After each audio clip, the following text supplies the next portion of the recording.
Peace, peace, peace.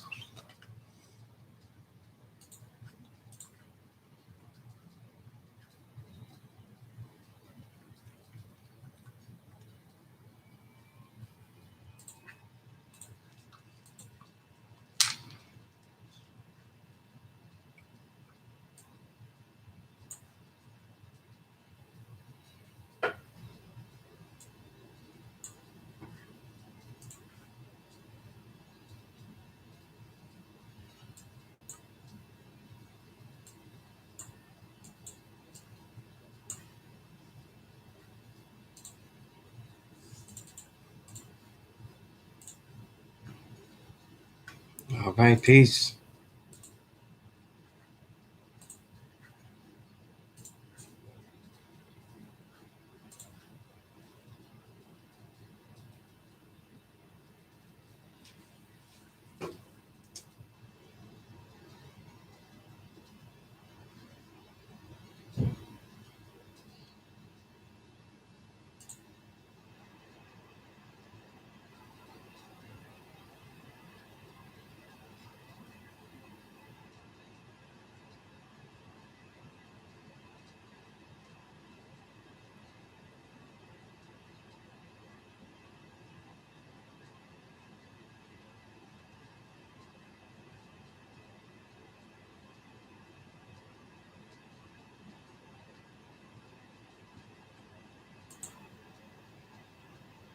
Peace, peace.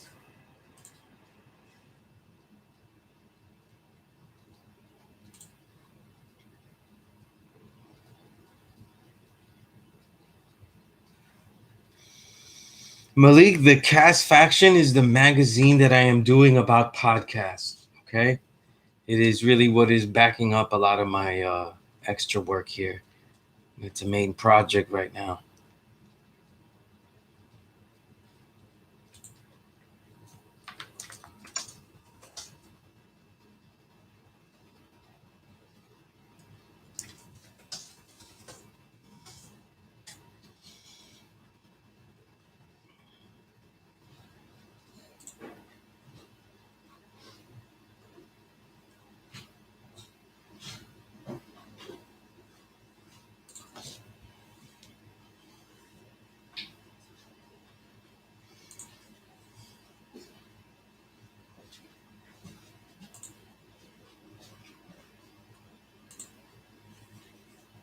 Yeah, I got your email, Malik.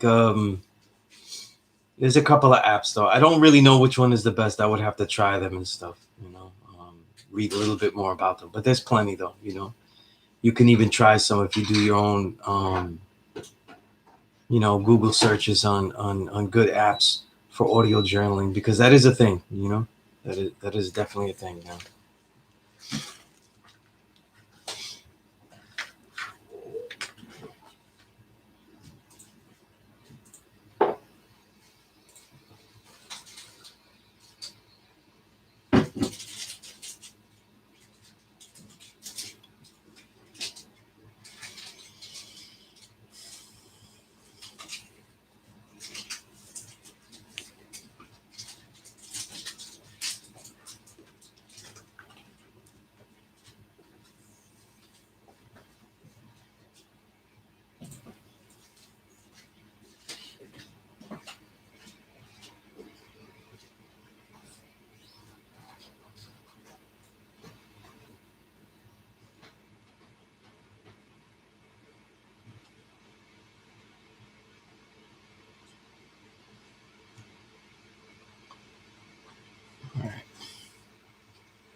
Quatis, word 60 piece. Halftime,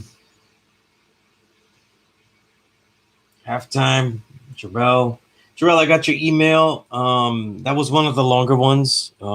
Self-I Build kind of takes the prize for the longest email. Self-I Build, now that you're on, a lot of those questions are really good for the class. So I'm going to answer a lot of that stuff here in the class, Then if if there's particular things that are for you, I'll addendum that and throw it to you personally. Draw a lot of the questions that you asked in the email are really for you. You know what I mean? So I'm gonna find some time to get that back to you. You know what I mean? All right. All right. That's Peace, Malik. Yeah, that's my I got his old Ralph Lowe Chief Head joint. Guinness Book of World Record. Hey, you're up there. That was. You know why you're up there? I've had longer emails and even more questions, but those are really long answers that the emails provide, and most of your questions are really the details to the to the lesson. I think that a lot of the lessons in the history, we need to just do a simple minus the years, minus said years from 1933 or 34, and then see the history that goes around there. You know what I mean? Like the what the power degree in the 1 to 14. You know what I mean? Taking Jerusalem from the devil. If you just minus the 750, you know what I mean?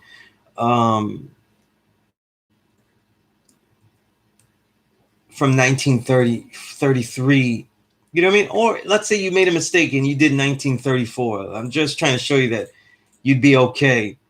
You would get 1184 or you get 1183, you know what I mean? And then you could juxtapose that with history events of that time. And of course you would get, 1187's siege of Jerusalem, you know what I mean?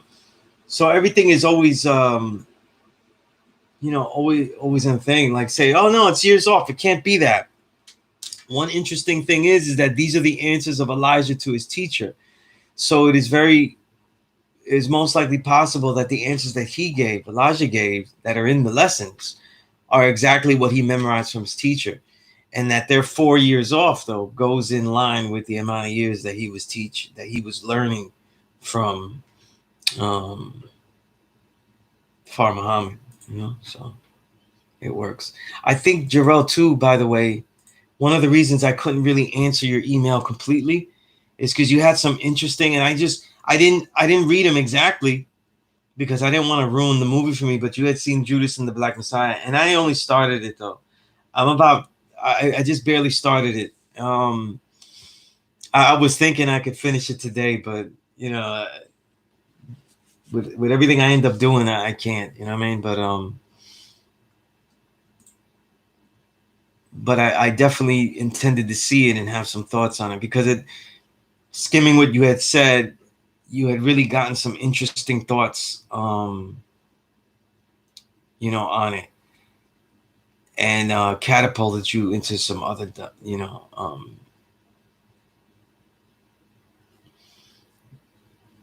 some other ideas,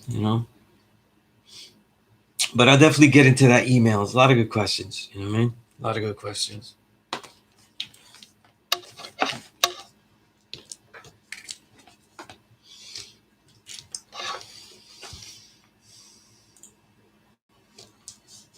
Let's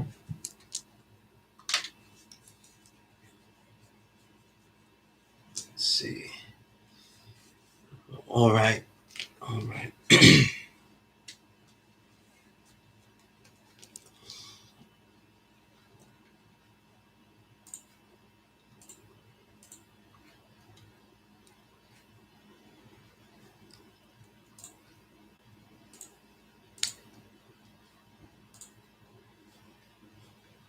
Yeah, so this weekend, what I'm going to do is compile every single long article that people have written for me and separate them, because what happens is I have to separate articles that are for one thing and for another thing, and then also give advice. The problem is that I've been stuck recruiting and not actually developing what I've already recruited, so it's a lot of work in the beginning. And then spend a lot of time trying to figure out how I would lay it out, how I'm going to make it look, and things like that. And that's usually a process that I'm not even in front of the computer for. I'm just thinking in my head a lot. So just zoning out and stuff, you know. Aside from the other projects that I have, you know. So just like I tell you, I keep it extremely busy, you know what I mean? And another project I have for the class though is that what I intended to do, eventually down the line, I think as I develop, I am going to make a 1 to 14. I'm not going to make a build on the lesson, but I'm going to make a little study sheet, certain books I could give you and everything like that. You know what I mean? You know, so that way you could study and get into your studies a little easier when it comes to the 1 to 14. You know what I mean?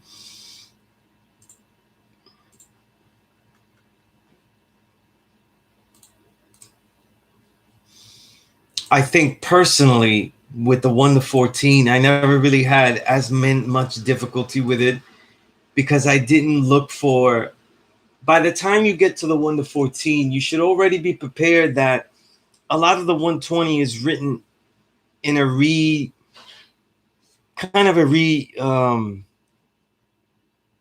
what's the right word for this? You know, I'm not gonna say reappropriation. You know what I mean? But a definitely reusing and a restyling of dialect. You know what I mean? So you know what type of word, what type of language that Elijah Muhammad is using, what might not, what might be something that he made up and things like that. You know what I mean?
Peace House. Yeah. Well, I wouldn't use the word renewal because renewal doesn't necessarily mean the change that I'm talking about. You know what I mean? A renewal, a renewal implies that something that's been used is being used again. So it doesn't make specific note to the change that's going on. You know what I mean? And some things are very difficult to find out. Like EU means hillside. You know, how do you the etymology of EU and Europe, they don't take you back to hillside. You know what I mean? Right. So is it, sometimes is it possible that these were cues? You know what I mean? Cues that not Elijah Muhammad, that Fard Muhammad was using the teaching tools, you know? It's still up for discussion, up for clarity, you know what I mean? They're not very clear, you know what I mean? But that etymology is completely different. That I find,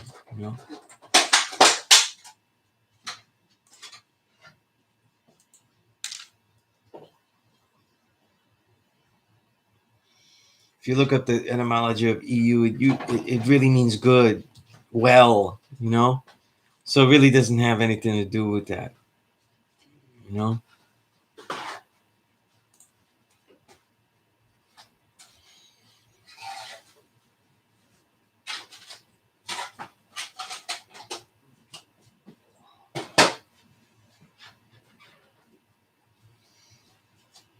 A more likely,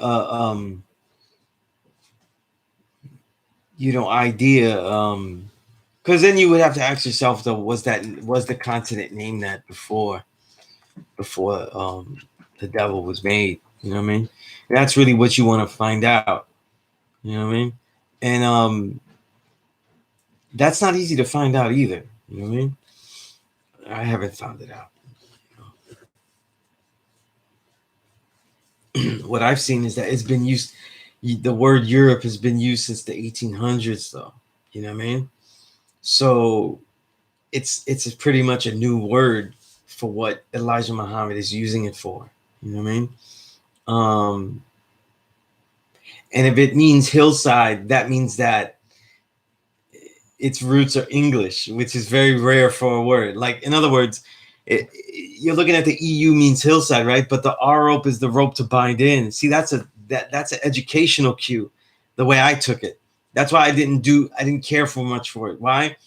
Because most words don't really come from English. English is, English words are developed into English, right? They don't come from English, right? So So we look at the idea of uh, the basic etymology of rope. You get, reap, REAP or REEP. You get Dutch. Uh, what do you get here? I'm just doing a simple search here because I haven't looked at this in my own Oxford dictionary in a long time. Um, yeah, it's taking me back to the Germanic languages, the Frisian languages, and you get mainly shoe thong, shoelace. You know what I mean? Yeah. Oh, interesting. You know what I mean? Oh, interesting.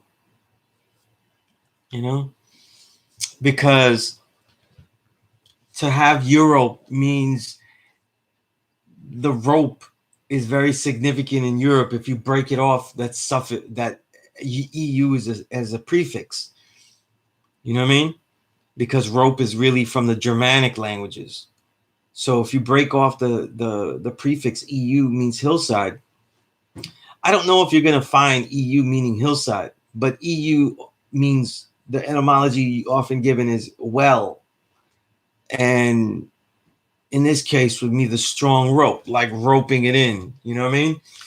And so it certainly fits into, what Elijah was saying. I mean, not Elijah, Far Muhammad, you know? And again, these become teaching tools, reappropriation. I guess we'll use that word for now, right?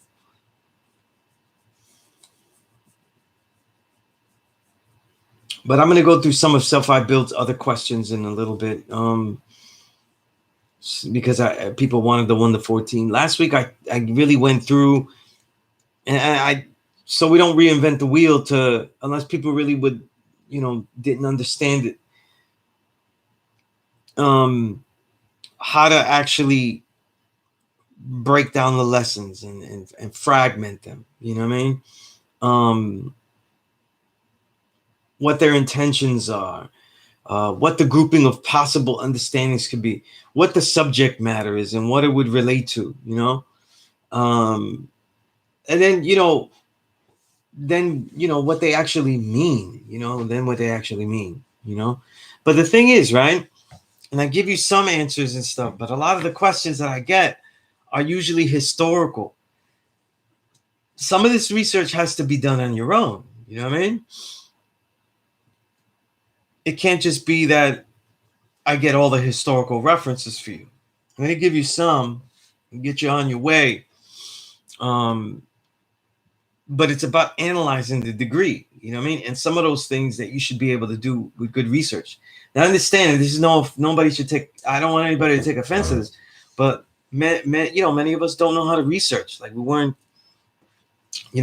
taught how to research properly. You know what I mean? So we don't really know how to find things. And that doesn't mean that you're stupid or anything like that. It just means that you have to learn, like, how to do it and not be wasteful. So what happens is probably look for stuff and it becomes, it becomes wasteful. You spend a lot of time though and not a lot of good results. Right?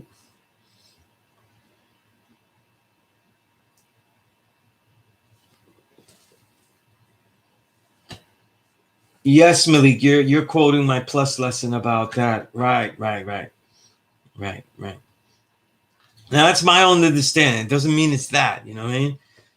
Even when I give it, it's for you to be useful, but it doesn't mean that that's what it is. You know what I'm saying? All right. One of the main research techniques, self-I build. Quatis, I'm gonna get to your build in a little bit. What you said on the day's math. The proper research techniques. So first of all, we have our Googles, right? We want to ask good questions on Google. You know what I mean? And you want to ask particular questions. You know, the first thing with the lessons though is that you want to get some dates. You know what I mean? And anytime that the lessons say from the date of this writing, you've got a date that you've got. You know, everybody get confused with the Asiatic calendar, but a lot of parts of the degree say from the date of this writing, like in the culture degree in the 1 to 14, right? You immediately minus those things and you start to find out where things happen, when things happen. You know what I mean? When they say 750 years ago, right? Then you're minusing it. You know, you got your from either 1933 or 34. You know what I mean? And if you don't know, it really wouldn't matter because you're going 3, 4, 5, right? I mean, you're not going to make much of a mistake. You know, is what I mean. You know. Oh, serious. That's good news in a tough situation out there.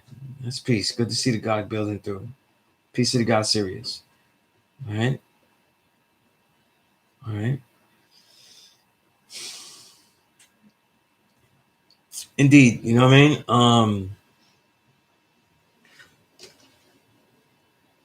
If I can, let me go through Quatis's build here, and then I'm going to go through the questions that you had self-I build, and then I'm going to answer some of those questions, taking note of the methodology that I used to get the answer. Okay, God. Okay, and I'll be honest with you. Some of them I'll tell you, like I didn't find this out. This is what was taught to me. So, you know, with some of those things, though, that's why you're asking to know, because sometimes you don't know.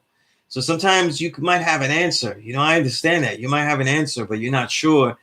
And some of the stuff is to be asked. That's why pretty much none of your questions are wrong questions. I just want to show you how to get to these answers, though, and a lot more answers about other things that you ever research without having to, you know, worry or trying to find get an answer back from someone.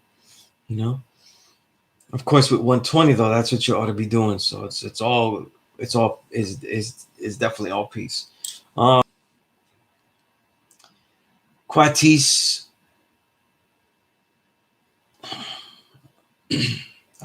Quatis, you said knowledge build on being born to born.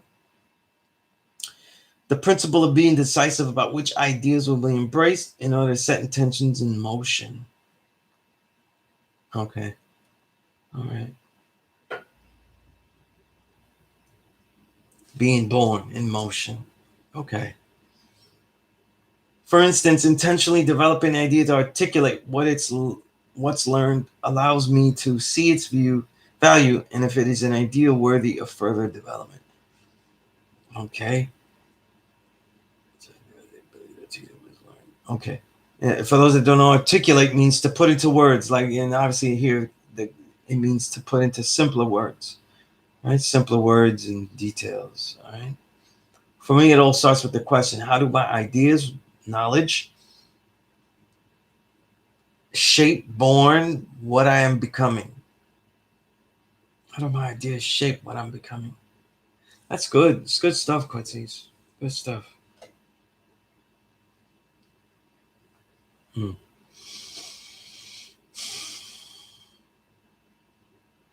And Malik, as I add on the 4 devils that I had, though, do I have? Yeah, let me quickly open it.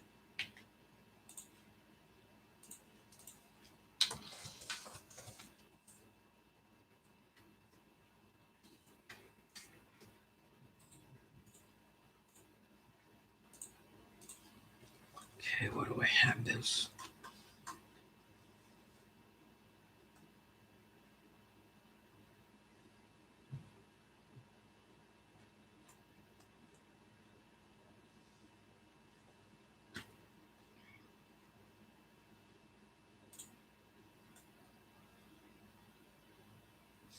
Yeah, I had procrastination, belief in a mystery God, unrefined power, and lacking the way mentality of the babies as the ultimate directive. You know, so you were just missing unrefined power. You know what I mean, right? And by that I meant unfocused. You know what I mean? People have a lot of power, but it's not really focused to any real means. You know.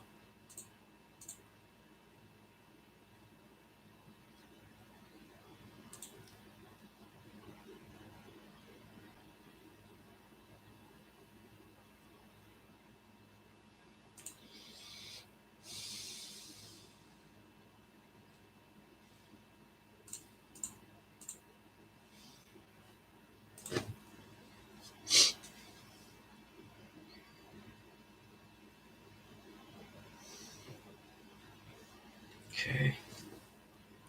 Peace, Rome. All right, let me look through some of Self-I Bill's questions, you know, because it took a lot of time to really write that. I had this long stuff. I was writing the answers, and then I said, let me just tackle these, and I was writing each answer. And when I got up to like 4, I was like, wow, this is gonna be too long to type. And you could go back and forth in the video and be useful to everybody. But you mainly Self-I Build, you were right about pestering. Sometimes, like I said, if I miss some of your questions, it's because, or an email from you, it's not because I ignored it, it's because I missed it. You know what I mean? Or in the time I thought I could answer it, or I didn't, and then I never got back around to it. You know? All right. All right. The first question was, what instance or instances in history is putting the devil on the worst part demonstrated? Why is Arabia considered the best part instead of Africa? What makes it the best part? Well, where exactly geographically in Arabia is the best part? All right.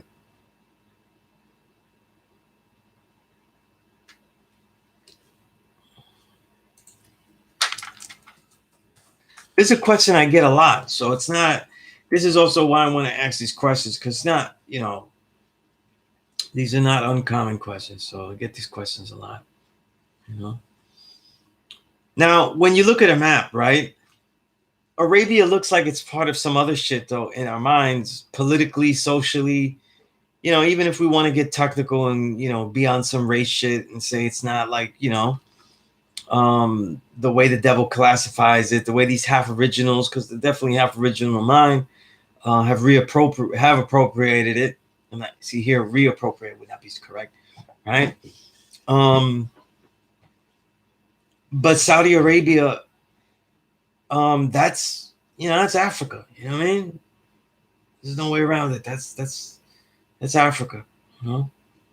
And one thing about learning about I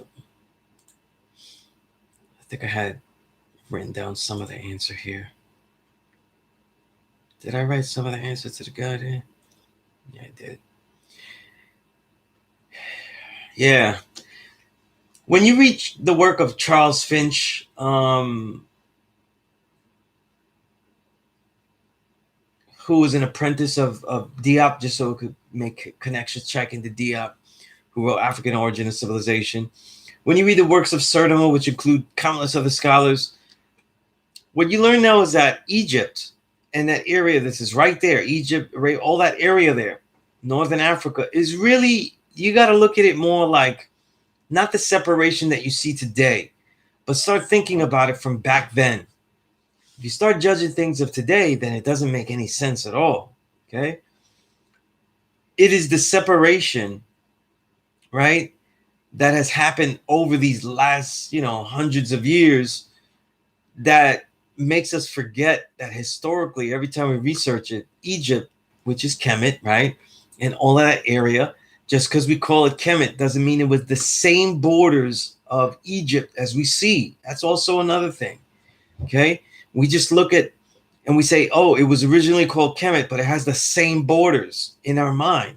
And that's what I mean by thinking about history in an earlier context, especially before the Caucasian man, before this modern era, ancient times. You've got to think ancient. You've got to throw away conceptions of border, conceptions of people, who they are.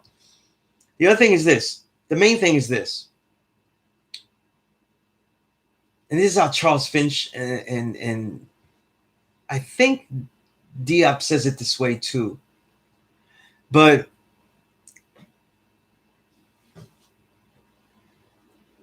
Kemet was actually, if we want to describe it, or in this case, Northern Africa, so that way we don't look at just our borders of Egypt. Because we're using, like I said, we're using today's borders of Egypt for ancient Africa a lot. When we talk, especially when we talk about Egypt, right? Or what we should be saying, Kemet, right? Even we say Kemet and we still have the same notion. So I'm going to say Northern Africa, which includes Northern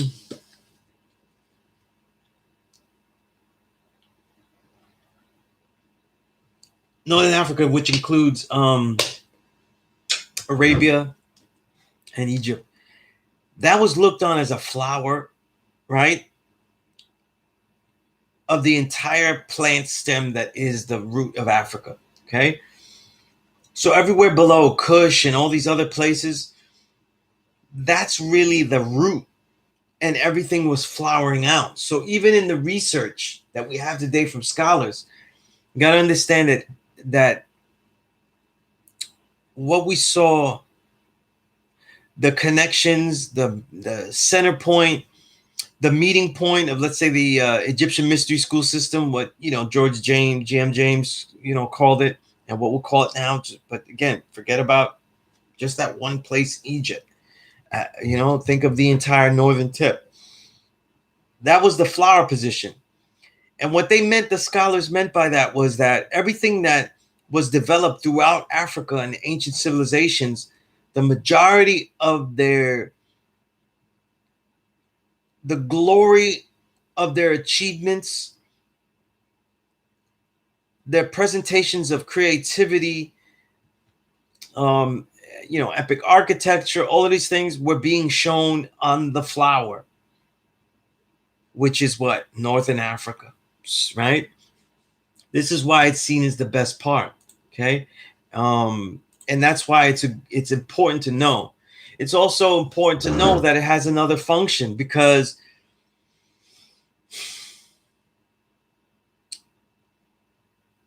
today's westernized civilization, and that includes everything from Greece to today's United States of America, its earliest root is what? Its earliest root is ancient Egypt and that flower that they plucked, okay? Now, Mecca certainly could metaphorize many things, but in reality, Mecca is that area. That is the area that all of this was happening. This was the center point. When we learn about the Egyptian mystery school system, you got to understand that. You got to see that as like a world intranet, where they were trying to collect original peoples and their ideas back together again, and so that they could reunite again. When George James teaches it, he's teaching it from the angle of what we are seeing today and suffering today. The most important question: how did they take this from us? Well, they learned it from us. That was the main thesis, but that's not the jewel over time. The jewel over time, though, is that they actually take it. Okay? The jewel over time is that they actually take it. Okay? And it wasn't just the anomaly European, in this case, the anomaly Greek that was trying to learn, but it's all of the original people realigning themselves and going back. So I like to think of it like an intranet. You know what I mean? How successful was it? Honestly, we don't know. You know what I mean? Because unfortunately, George James didn't get to share more research. He only got to share. To me, Stolen Legacy is just one thesis point. It's just one thesis point. And this is my own insights to the possibilities of what could be. See, one of the problems with ancient history, and I say this all the time, is that the first step in the Black Books movement the main thesis was showing that we were the foundation of everything.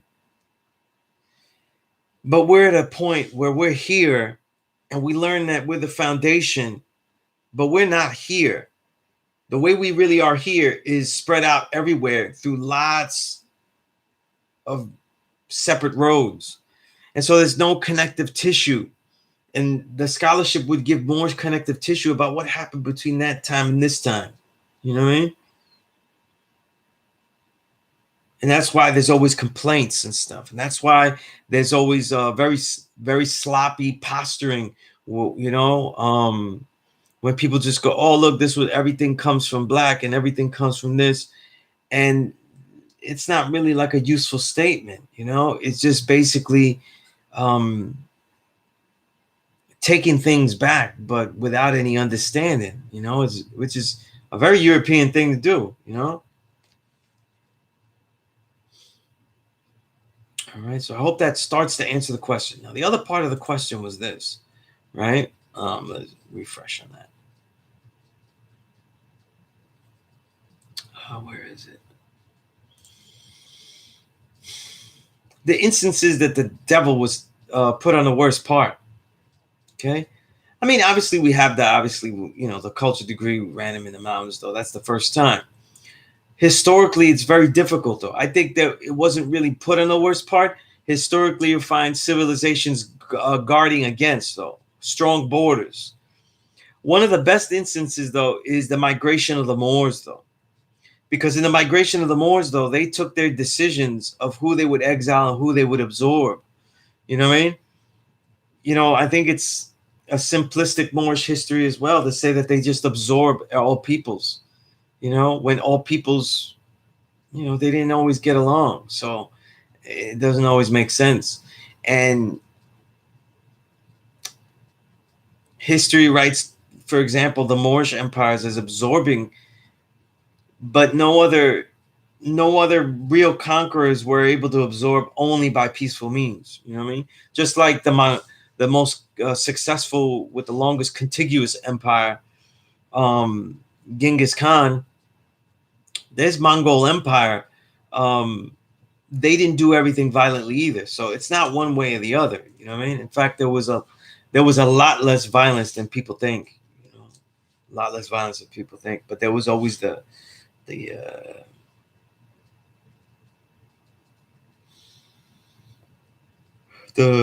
fear of violence, the threat of violence. You know what I mean? Because they expected, as he conquered more, the perception was certainly that people were expecting violence. And if you read on Genghis Khan, he liked that. You know what I mean? He liked the fear, and he played on the fear, and he enjoyed when people wrote that way as well, so it all worked to his advantage, you know what I mean?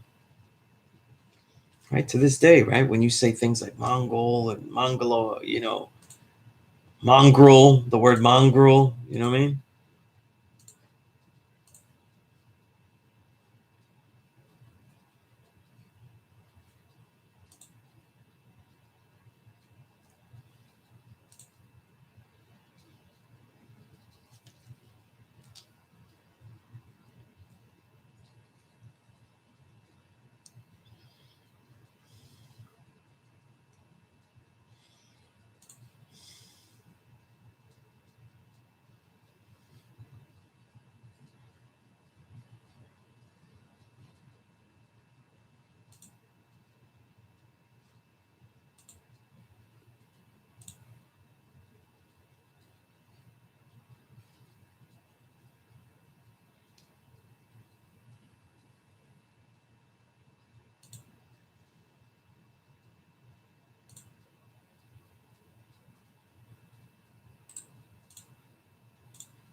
Can y'all hear me?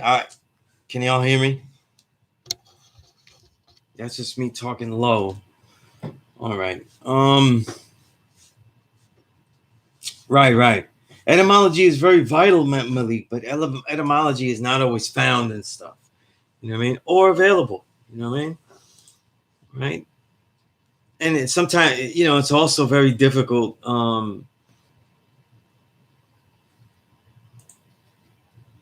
To prove the etymology proposed by Elijah, and through Fard.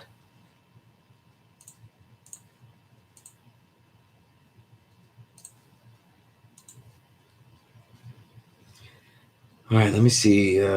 Yeah, so okay, I hope that begins to answer that first question.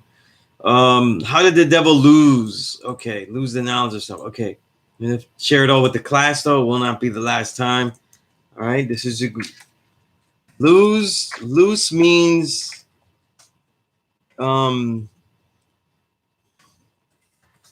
as in easy fitting pants, right? Lose means opposite of win. Okay, get that right. Okay. Nearly all of Elijah Muhammad's books spell loose. Okay, so it's a typo that has become very blatant, though. Okay. How did the devil lose knowledge of himself? The devil didn't have knowledge of himself. He didn't have any awareness of himself. You know what I mean? So when he's thrown up there, he's just acting as he is. You know what I mean? He's weak, and thus he's, prone to wickedness, and he causes devilishment, has no sanity about him, and he's kicked out into the Caucasus Mountains. So, right? End of discussion. It's over. Right? But even if we want to talk about prophecy and all this blah, blah, blah prophecy and all that kind of stuff, the humanity of the original people would have allowed someone to go up there and try to teach them. The prophecy, though, shows what promotes the prophecy is that he wasn't just teaching them, though, to be humane. In that case, though, he may have failed and may have just, who knows, maybe just keep them segregated. You know what I mean? What I'll say is this, let me get back to the question, because I did write some things on this question. I don't want to just, right? The major task was that they were uncivilized, so they don't have the ability to embed themselves into any society, nor the power to overrun it. They have no inside or outside game. They don't have the abilities. In other words, they're not clever enough to embed themselves into society by offering something and becoming part of society and taking over from within. They also don't have outside game. They don't have enough people strength and military at all, of course, to just overrun anything. They don't have anything, right? No, there's another part to this question, because I said something else about the time. Okay. Yeah, Musa did not lose the knowledge of himself. The word Musa means teacher, civilizer. So he didn't lose the knowledge of himself, okay? Musa is the one that goes up there to teach them, to instruct them, okay? So that's where the error comes in your thought. And look, you've got to read through it. You've got to read through the degree, because that question is there for you. You know what I mean? It says Musa is a half-virgin man and a prophet. There's no prophet that lost the knowledge of himself. You know what I mean? And by a prophet means, here's an interesting thing. Musa is called a prophet, but he also, I find it, I find this one very clever and very interesting, because he's a prophet that is helping to fulfill the prophecy. Nobody ever notices that. You know what I mean? So this is what I mean, though, by Elijah and Fard, the 120 lessons, having a wording that is very, very different and very challenging, because until these lessons say this, you don't see anyone saying that a prophet actually was working to fulfill the prophecy. That's not Fard's role. Fard says that, God is coming, but he doesn't, necessarily say he's God. He doesn't, he's just saying the coming of God. And he doesn't, right? In this case, but you could also argue that he was fulfilling prophecy in some respect, because people saw Fard as Allah himself, right? So that also could be a self-fulfilling prophecy, right? He says that God is coming, but he's seen as God himself, right? He's Allah himself who came in the person of. With Musa here, it's saying he's a prophet, but he's the one that's going up there and teaching the devil. He's the one that's going to civilize the devil, okay? That's why it says Musa had a hard time civilizing the devil, okay? It wasn't because he was lost the knowledge of himself. It's because he was put to that task. Musa is not an individual. Musa really is, it's really a title, So when they say half original man, though, there's very good possibility that these were people that were fooled by the devil, who were then taught how to actually, do their best to civilize the devil as best as they can. So it doesn't, in real life, though, it doesn't mean that, hey, listen, we're coming there to teach them how to rule the world. No, it could just be that we're coming there to give them civilization to the best possible way that we can. And they might not get it completely. And that's what we get. You know what I mean? And to be a half original man, it's very possible that they may have been the ones that have been fooled, or even had the desire to see the success of these people that did nothing but devilishment before their exile. So they would have been seen as civilizers that were, already not right and exact in most people's minds, right? Again, I'm trying to take away a lot of the religious and a lot of the biblical and a lot of the epic way of telling the history, because I hate that shit. You know what I mean? It's like we almost embracing another religion and stuff. When we talk about it was said to be so, and it's like we're learning things that it might as well have came with the same tablets. You know what I mean?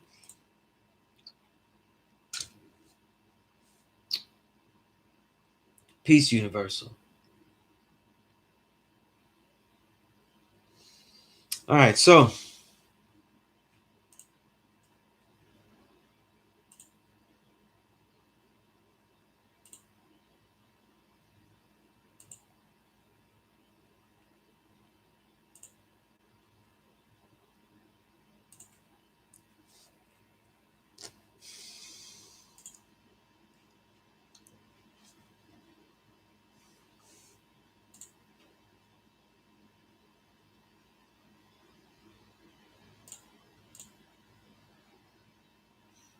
let me see if I answered all of this question. Okay.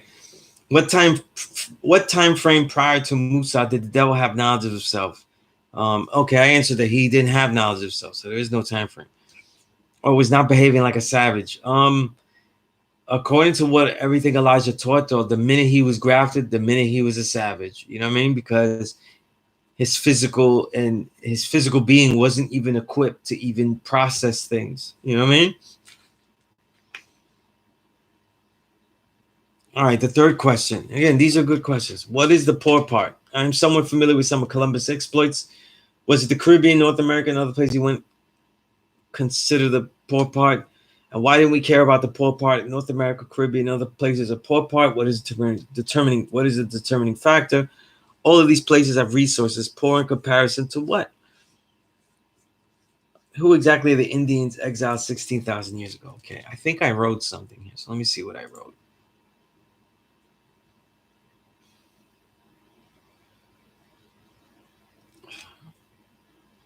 It's like I saw it and it's gone. Okay.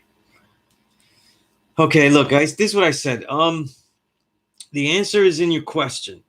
Poor is relative to best. And though the Americas had civilization and have supreme resources, they weren't the meeting point. And again, I explained the meeting point. Okay. Being at Northern Africa. I'd say the poor part includes all of the Americas. Who those Indians are exactly is still something in my own research and can't answer exactly why. There are major waves of migrations of original people to America from 50,000 and then also another major wave 20,000 years ago.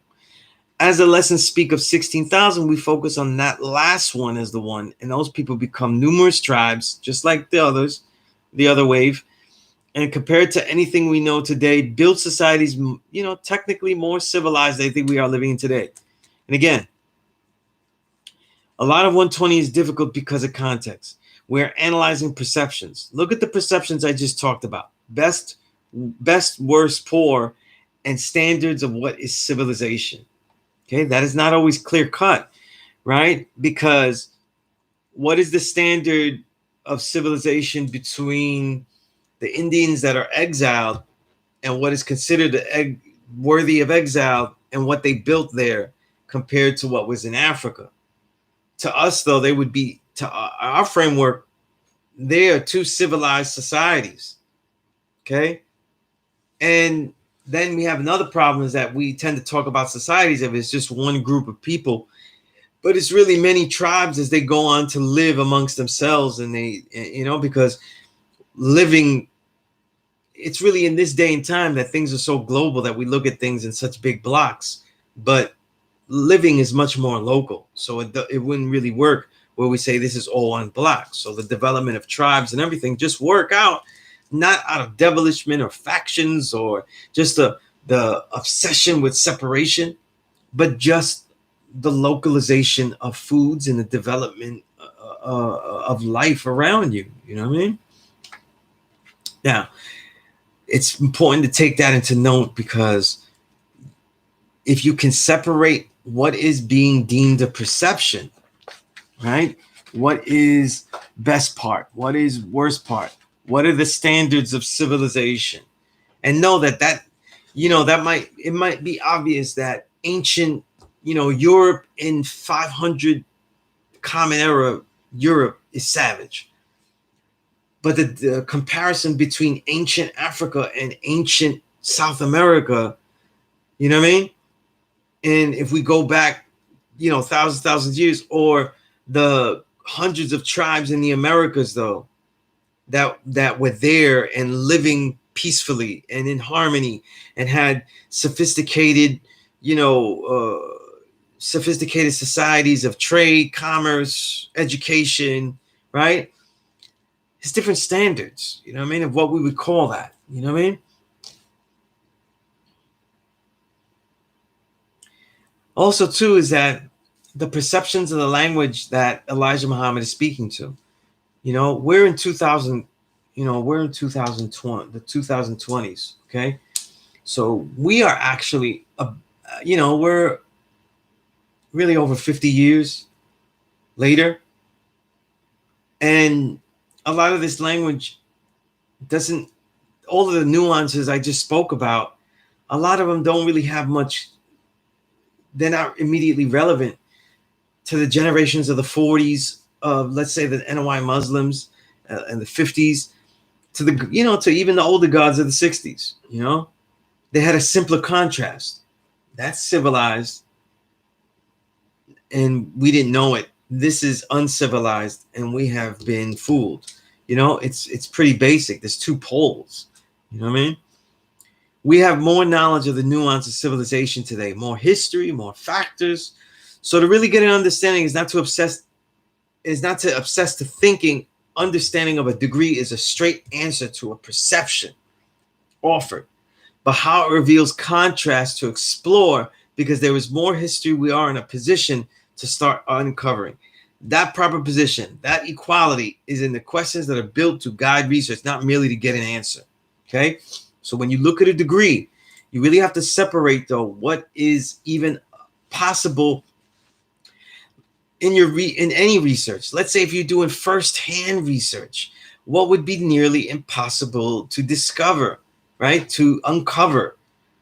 Certainly, let's say if you were first-hand research, your only way of proving what the poor part was is to find out what people gauged as the poor part. In other words, they would have to admit it.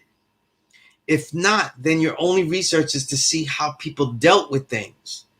But that doesn't always give you the answer, because what if you see people engaged in this area of land heavily and not this area of land, you can always say that's the poor part, this is the best part. But you still would need more research, because there may be more underlying reasons why this is the poor part. You know what I mean? You don't know just yet. Just like if we would decide whether a farmer was dealing with the best part, poor part, best part already became the poor part. You know what I mean? And again, that's an example, right? So I don't want you to be so rigid in finding the answer. It's about understanding it, having a comprehension of how it could lead you into a framework of looking at the histories. And then you research, your research is guiding you into the time periods, and you find relevant research of those particular time periods. You know what I mean?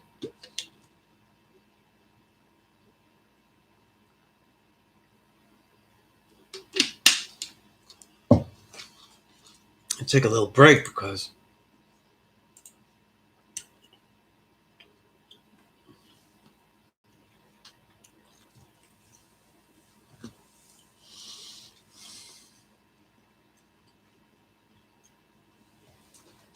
Raja, Zoom calls sound like a good idea. We're not doing that just yet, because unlike Dark Kim, I don't really care what any of you have to say. I just want to mouth off and make you write. All right, make you type, make you become literate, and then bounce. No, seriously. I just haven't taken the time to really figure all that out, though. You know what I mean? There's so many things I'm doing. And, you know, like when I told you all in the beginning of the years and the end of last year, how to plan and how to actually, you know, get, things done. I literally have 1,000 things that I'm working on, you know what I mean? And I put it all out there. So I don't tackle things unless I can really fulfill them and get a great use out of them. You know what I mean? And that's the only reason. Yeah, he's tall. Well, I don't know about cooler though, but yeah, he's definitely taller though. You know what I mean? But yeah. But yeah, Dark Kim is pretty cool though. I mean, should I like smoke a blunt? I don't know, do some hip hop shit. Like, yeah, I could just have some weapons, you know, like play with some weapons while I talk to you all. You know what I mean? Do something like that. You know what I mean? Right? I don't know. I'll work on it. You know what I mean? I'll work on it, you know? Yeah, just hold like weapons and cool things, you know what I mean? Yeah, but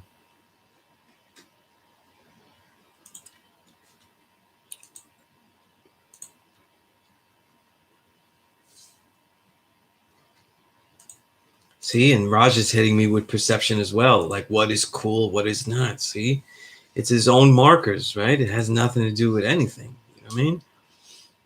Right? He's just being a pain in the ass, you know? But technically it's impossible to be cooler than an MC though. So I just gotta take that one and keep it moving. You know what I mean?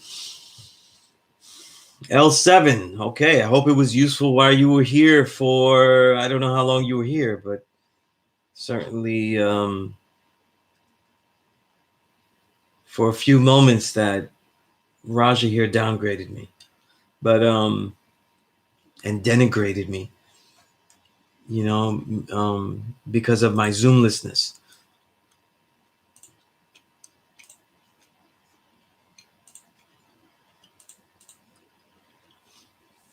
But even the style that I'm teaching on these, though, I do want interaction, but there's so much that I'm sharing here that it's a little bit concentrated and stuff.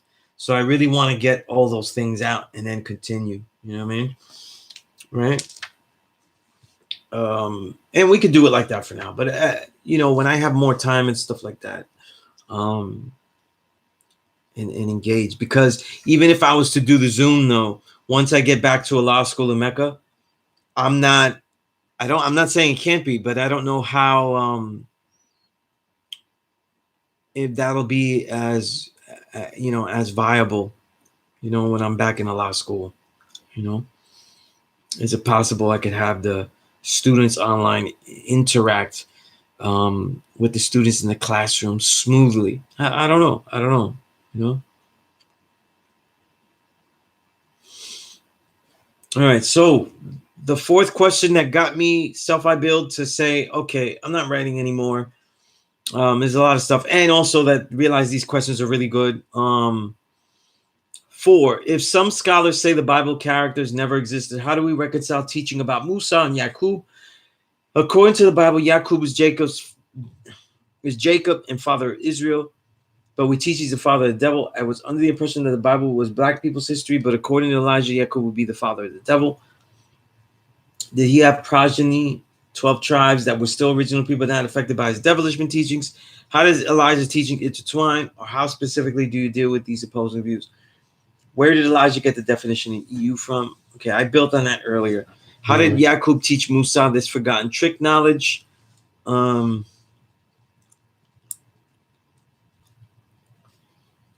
Yaqub is not there, so he's not teaching Musa a damn thing. You know what I mean? This is the knowledge of civilization. And to teach someone to be civilized, though, I think all Musa had to do really was just to teach them how to embed themselves. You know what I mean? And how to continue to survive there. And that whatever their ulterior motives are, whatever they truly want to do, they still have to learn how to engage in the society. Once he was able to do that, though, he could show them the pinpoints of society and how to do it, how to just simply get in. And then they would make their own decisions, which would be based on that trick knowledge. You know what I mean? So it's as simple as like someone bringing the 48 laws of power and educating a young man on the 48 laws of power. That would be like Musa-ish. All right. How specifically do you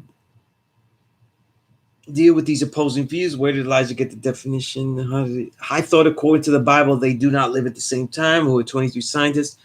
What are the names? Where is this information found? How is the root of Arabia when scholars state is in Africa? Okay. A little redundancy. So look back earlier for what I answered about Arabia and Mecca. It's really northern Africa. Okay.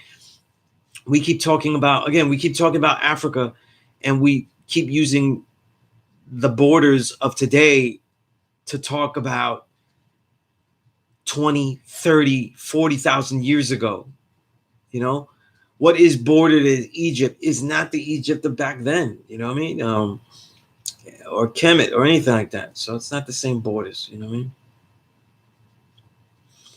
All right, some of these things. Who gives a shit about the Bible? The Bible's mainly a metaphor. Many will build that it is the history before Allah world manifests, right? The Bible characters, truthfully, don't need to exist at all. The Bible characters don't have to exist at all. Okay. The truth is that the Bible is really, first of all, it's a very altered text. So many times it has been altered that there is specific documentation of its alterings, and like it's literally like symposiums that have altered it, right? Now, the metaphors of Yaqub being Jacob and the father of Israel and all that, these are all worthy metaphorizing, analyzing of the symbolism of these stories, and then that's all they are. You know what I mean? Most of it really is telling Black people's history. It is not a white person's history, but Black people's history has to include white people. They're here. They had something to do with the shit that we're going through. So they would be in the Bible. You know what I mean? Okay. And if Yaqub is the father of the devil, Yaqub is Black. He's an original Black man. Okay. So he certainly would be in the Bible if the Bible is speaking about those times. Okay. I I'm not sure about the question. Did he have a progeny like 12 tribes that were still original people but not affected by his devilishment teachings? Yaqub's teachings was not, you know, the devilishment he was teaching was to the society he was creating, but it was founded on the ideas of separation. You know what I mean? Separation and to make a new world. And that was the unalike factor, right? To build a new world. Okay. Those original followers of his may not have had the complete know-it-all about exactly what was going on. All right. They just were dissatisfied.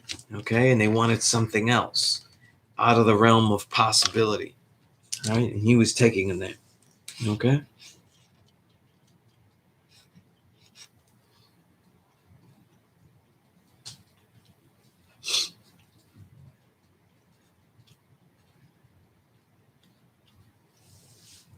Word 60, indigenous people had boats way before. Yeah, we got to get out of the conception of like Indians, being like, swimming across though with loincloths and stuff.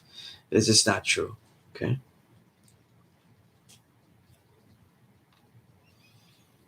That is a devilishment, Raja. That is a devilishment. You know what I mean?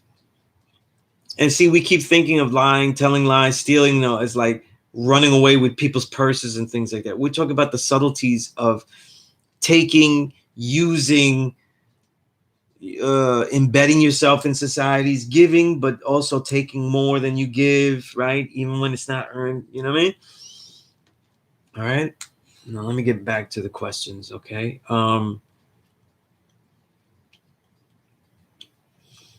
And again, you got confused about the Bible and the timelines of the Bible because Musa in the Bible is different than the Musa that goes to teach. Again, Musa is a title, okay? All right.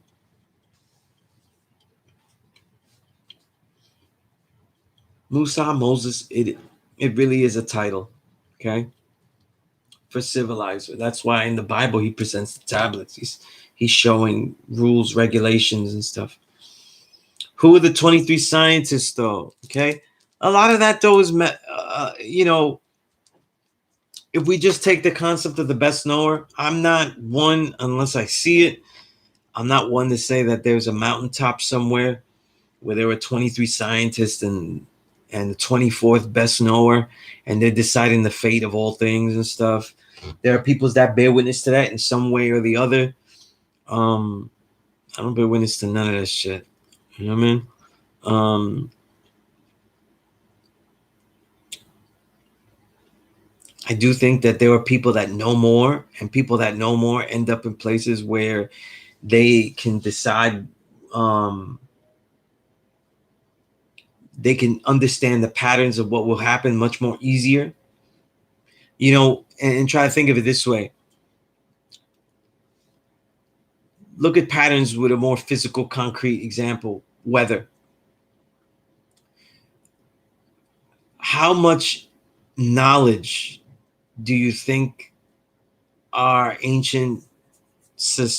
ancestors had to build pyramids that still stand today? How much knowledge of the ability to build something according to weather and to stave off the weather and everything like that it could last that long?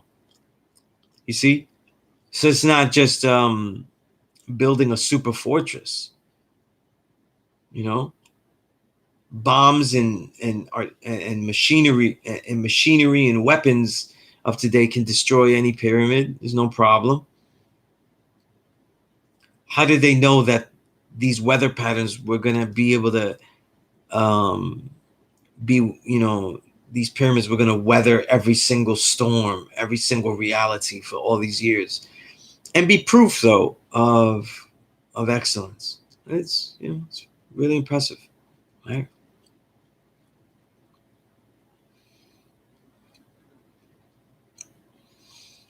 Looking back here though to see if there's anything that I didn't answer. Elijah's teachings intertwine with the Bible as he explains it. As he explains it, you've got to read all of Message to the Black Man. You know what I mean? He draws out the metaphors. The metaphors are there, as symbolism, and you take it for what it is. Whether you want to bear witness to the Bible as a supplementary document, or just think of it as something that illuminates, the patterns, because a lot of the stuff in the Bible is just really patterns of society. And the truth is that they would continue to go on and on. Okay. If we look at things like that, then things aren't so, wow, how did he know that was going to happen in society and it's predicted in the Bible? The fluctuations of man, though, once people are dealing with like and dislike, once they deal with separation, right, which is predicated to like and dislike, right? Once people deal with weakness that forces them to become wicked and control, under certain ways, and the resources and the intellectual mindsets of people, to develop them as capital, to be stored and funneled in a way that keeps them going, the patterns become very kind of like, they become very repetitive.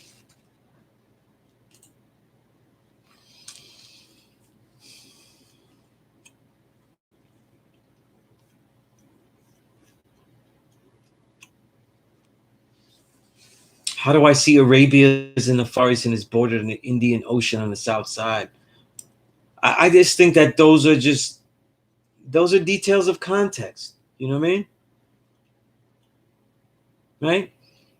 Details of context. I think one of the things that he was trying to do, why does the devil call out people Africans? Why does he talk about Arabia?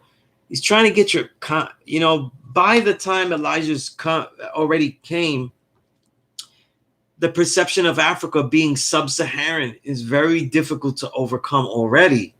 And even in the way that, and it's not even like your fault, but even the way people ask me questions, the way students ask me questions, their perception is that sub-Saharan is Africa. And that may be so because of the people behaving and living half original in that mindset today.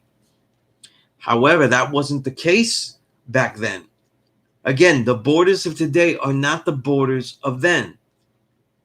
That's why Europe, hillside by, the road by the hillside, the borders are new. Okay?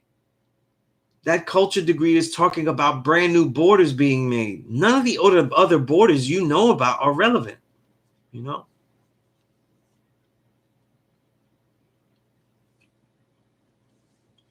That must have been dope to hear that in class, in a class you had to pay for, huh? That's dope, Raj. That's dope. Raj was like, I know this. Yeah.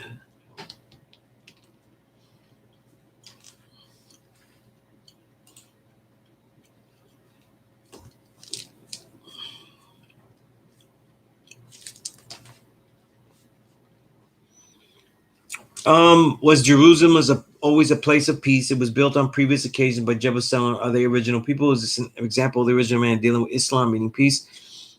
There are a lot of good books. This is a history question. And I could I'll throw you some books and stuff, but learning about the siege of Jerusalem, learning about Saladin, that's just good history research that, to get the context of that. Was it always a place of peace, though? I think in the context, though, of peace being a lack of confusion, prior to the devil, yeah. You know what I mean? Prior to the moments that Jerusalem is taken from the devil, yes. You know what I mean? All right. Was Jerusalem okay? I just answered that. All right.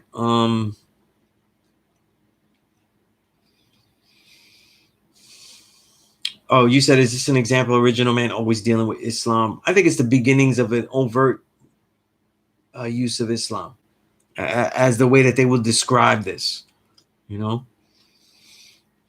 How do you see jungle way of life? When has original people lived this jungle way of life? What does jungle life consist of? When Well, look at now. Look, let's be honest though. There are many societies and civilizations in Africa, many countries, and yet there are also many tribesmen, right? Just like there were tribesmen and tribes in North America and South America, right? When we talk about jungle way of life, though, we could just simplify that as just pre-modern era, that they're living a pre-modern lifestyle. So it could be savage, it might not be savage, you know what I mean?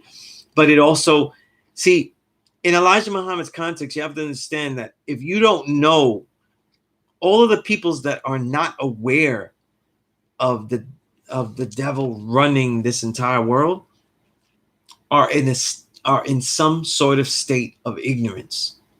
Okay? And let's say that again. This is what I mean by the nuances of civilization. When you say jungle way of life, though, it means that these people are totally segregated from what the white man is doing. They could live really peace. There's no confusion. But if they don't have a hand in overcoming, though, that the devil is actually controlling the entire world, and they're just now that they don't really realize that they're just living in a small bubble away from it all, then that also is a state of ignorance. And Elijah considered that a state of ignorance. If you read all of his works in the context of his work.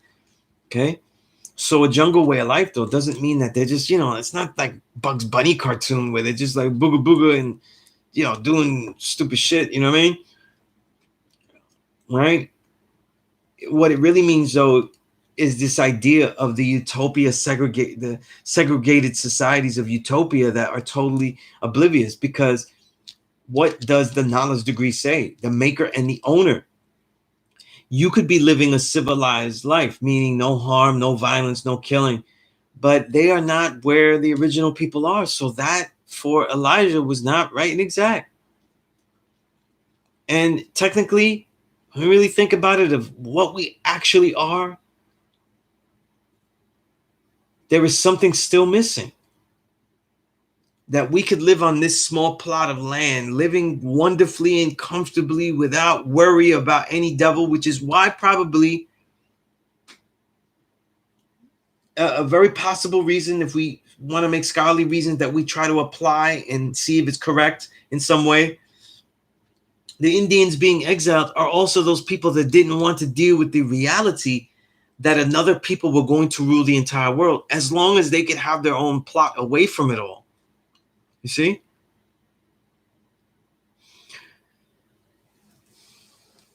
The original man is the maker and the owner. If the Indians decide, if these original people called the Indians because they left, if they and they're from India and they leave India and they go here, if they decide to live that way, then they are not taking the responsibility of what that knowledge degree says. They're not taking the responsibility that, no, you can make whatever you want, but this whole planet Earth is yours. And now you are not owning it, no matter how prosperous you may be. And that was what makes it, absolutely begins to make it a poor part. Because to some level, they are ignorant to what is going on for the rest of the world, which is already out of the precipice of what the original man is as God. And they also, by doing this, though, slowly lose the power to actually own all. Meaning, what I mean by own, in this case, have the responsibility to better everything. They can only better what they have cared for. See? And in the context of who is the original man is God, maker and owner of the cream of the planet Earth, father of civilization and God of the universe. They have now made that a poor part, because the best part would be able to not only make this area supreme, but it would be able to extend the dominion of care throughout the entire world. And that's what we're looking at when we talk about the original man is God. You see how I took the ideas of our foundational first degree and now start to apply it as a concept that we learn, right? A concept that was in what Elijah was talking about, was made in specific detail of understanding from Allah the Father and his firstborn and all of his students, and then bring it to this current context. This is how you're building with the degrees.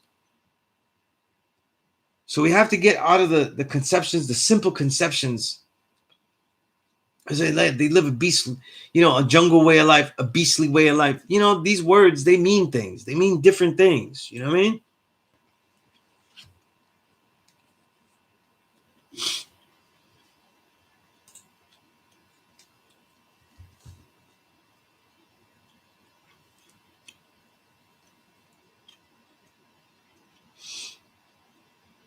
Hey, peace to the God infinite.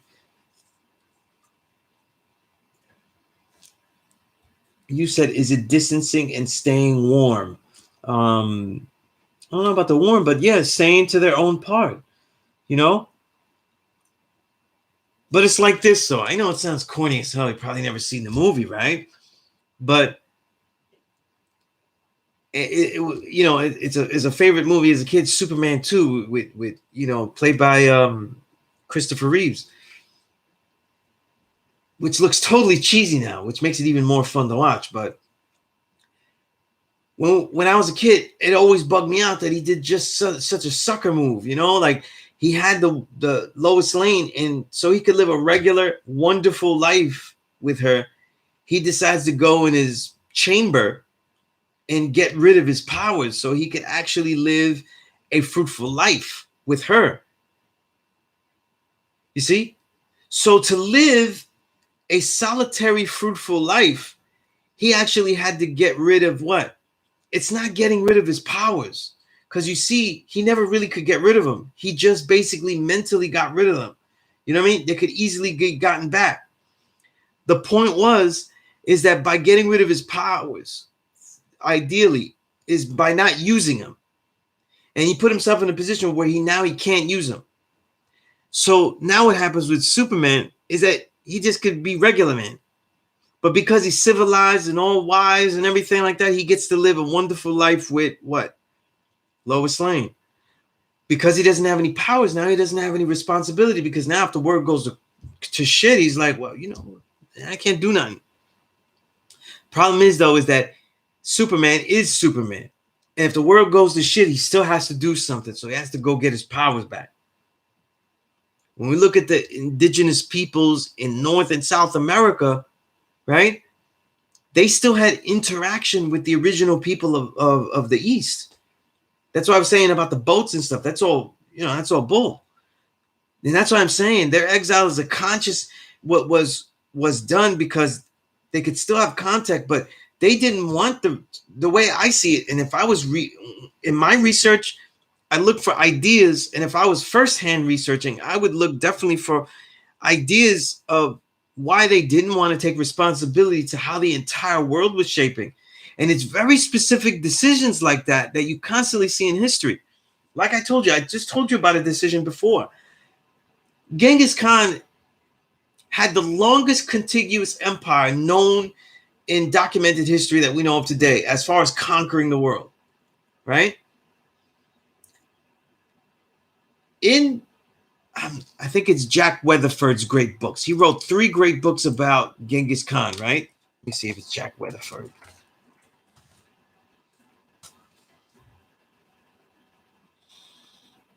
I'm pretty sure. Yeah, Jack Weatherford, right? He has great books, by the way. His Genghis Khan books are great, and his Indian Givers, How the Indians of the Americas Transformed the New World. Great book. You know what I mean? The only book I haven't really delved into is I got to finish the Genghis Khan series. He has 3 books, but he also has a book called The History of Money, which I haven't read yet, but I have it. One of the things that stuck with me was that he could have conquered much of Europe via Russia and other places, but they didn't give much detail, the author. But he said that Genghis Khan felt that it would be more problems even though he could take it easily. So you see, he realized the power of what he could do, but he still didn't want that, what? Responsibility. You see? And this is where like the concepts of prophecy and stuff, people knew that there was a responsibility that was special if you dealt with the European. If you overcome the European, then now you're responsible for the reasons why the European are here. You see? And people shun that responsibility. See? And the truth is, I'm not saying that anyone took this responsibility. I'm saying that some people were able to say no and run away from it. Many probably in Africa ran away from it until, and then became involved and continued to run away from it when we had the peak of the white man's rule, which to me, is once, slavery begins, or the institutionalization of slavery as a builder of countries, because they had slavery before, but not at that institutional level.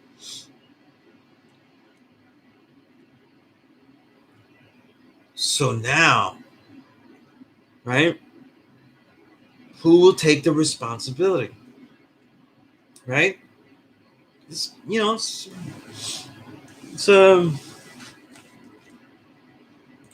a big responsibility, you know what I mean?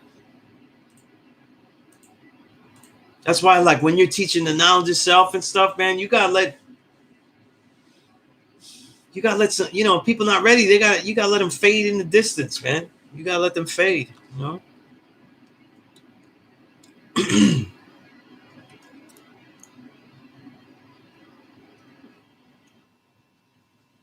Okay, some of the other questions in this jungle way of life. In this block of questions. When have we called Africa Asia? Okay, again, God, self I build. This is where you start to, whenever you see words, right, you got to go to your etymology. Okay, the Asia goes back to, and of course, though, right on cue, though, I'm getting a.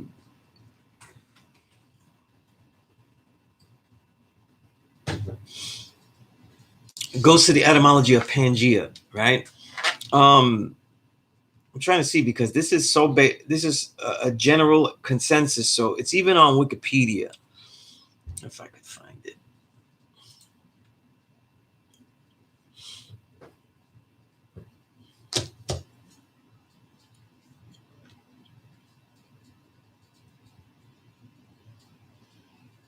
Or it used to be. Anyway, the point is that the etymology is something where many scholars, I'm not going to say most, but many scholars are of the school that Asia, the etymology of Asia meant Pangea, and it meant when all the continents work together. Okay? So again, this is very crucial, because when Elijah Muhammad is saying Asiatic over African, what he's trying to do is say that this whole thing was ours. And again, this has to do with looking beyond borders.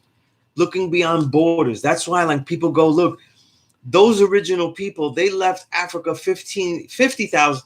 The people left Africa 50,000 years ago, go to the Americas, though. That's the first major wave that we can find. That's not even the wave that's being talked about. The next wave is original people going into Asia, and then those people eventually, about 20 to 16,000 years ago, being, and according to the degrees, being exiled into the Americas, right?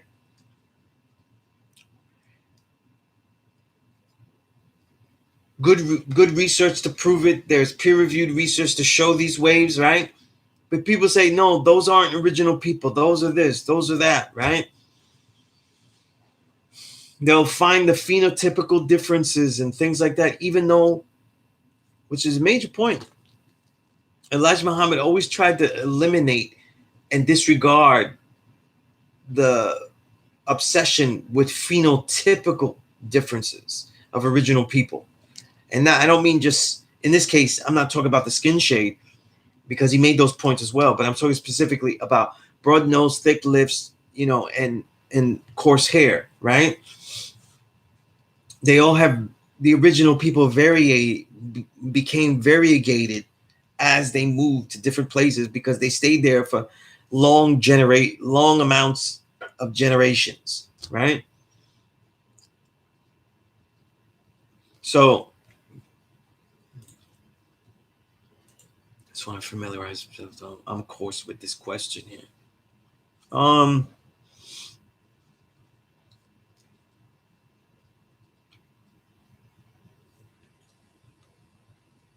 Right. So yeah, so when he goes, when have we called Africa Asia? No, Asia. When you say Asiatic black man, you're not referring to Asia or Africa as we know it today. You're referring to the entire Pangea, the entire world, right? And that's why it is placed in high regard over other ways. Okay, Al Kebulan, Ethiopian, Moor, Negro, all of those don't say what I just said right now. You know what I mean? You've heard God say Asia means body of water and Attic means the mind. That's cool. That's fun. All of that. The suffix Attic also, means that it means like a storehouse. It could mean an add-on, like, right?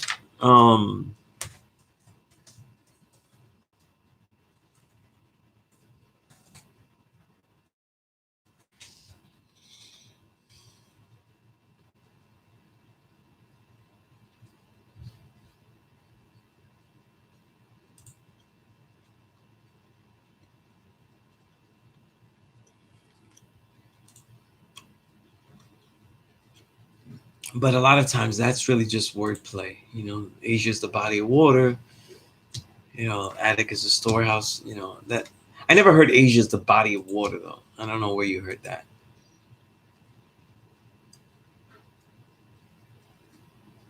I think in this case, yeah, mean body, right? But yeah, no. The real reason is the etymology of the word Asia. Okay. What is a main growth planet though?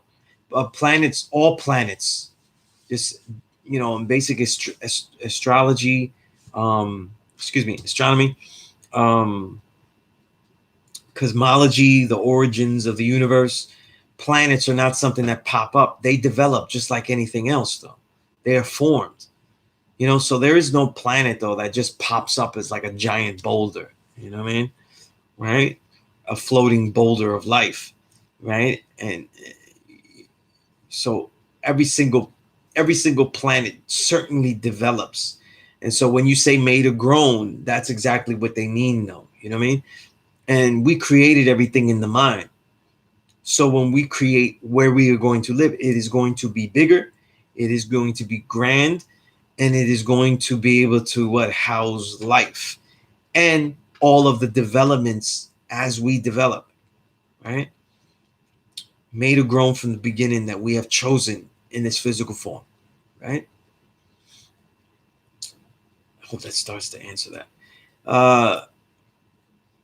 Is this MGT and GCC, right? Muslim girl training, general civilization class, the same, even though women say also work to contribute to the household? Do you teach men should know MGT and GCC? What is the Nation of God's particular style of MGT and GCC? I don't really know if there's a particular style of MGT and GCC. What I do know is this, though, is that the only difference between women today and back then, though, is the same concepts of dependence, independence, and interdependence, right? I was building with Quatis about this, right? In a more personal note, right? But why wouldn't the woman need to know those things?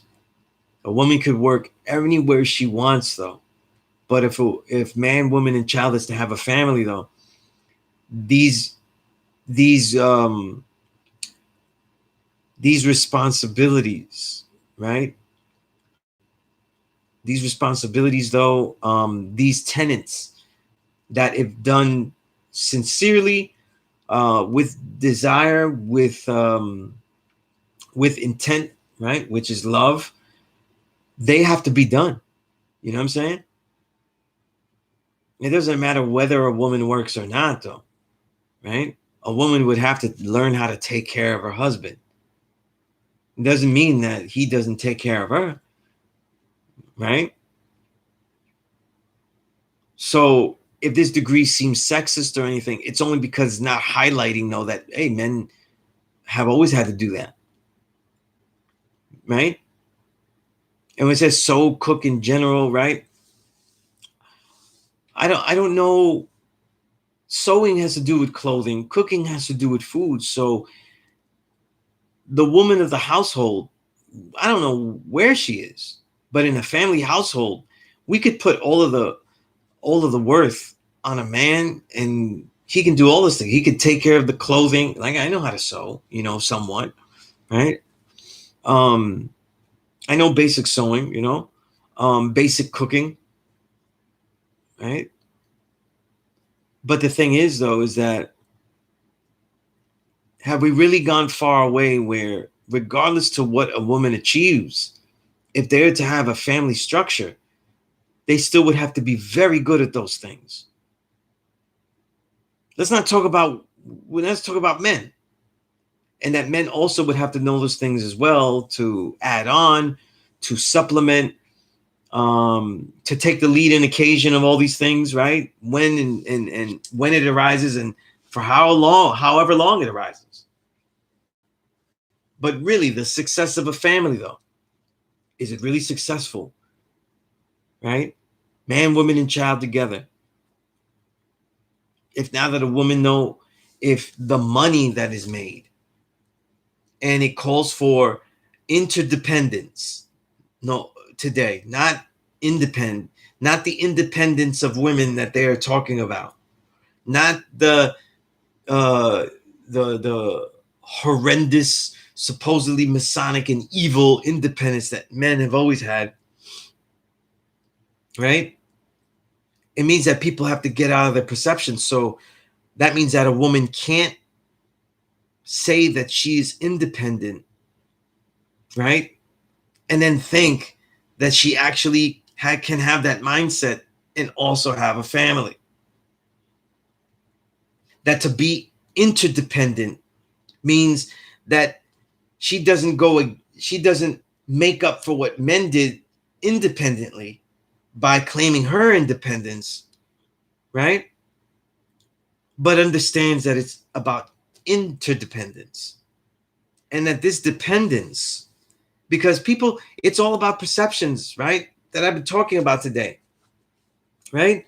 Women talk about being independent, and yet they are very comfortable, right? And convenient to request request dependence and actually receive dependence. It is only when they cannot receive and be able to engage in complete dependence upon a man in a civilized manner, in a loving manner, in a manner that doesn't degrade her, that then she seeks independence. And I'm saying that the answer has been independence without any kind of so-called revenge, without any so-called acting like all tasker for one person. But let's be honest, the nurturing of the child, right, is very significant upon the mother. So if she doesn't do those things that are in a degree, right, and so again, sewing and cooking, right, all of those things, those are specific ideas of food, clothing, and shelter. It is the concept of food, clothing, and shelter. Does she know how to take care of the food, clothing, and shelter of a home? Does she know how to keep a home? Right? Does she know how to raise the children? Does she know how to keep their husband? Do they know how to keep their husband? Right? Care, intent. And the truth is that, many women are failing that. And they're failing not because they can't do it, but because they think they don't have to do it now. You see? None of these tasks have changed. None of them. Right?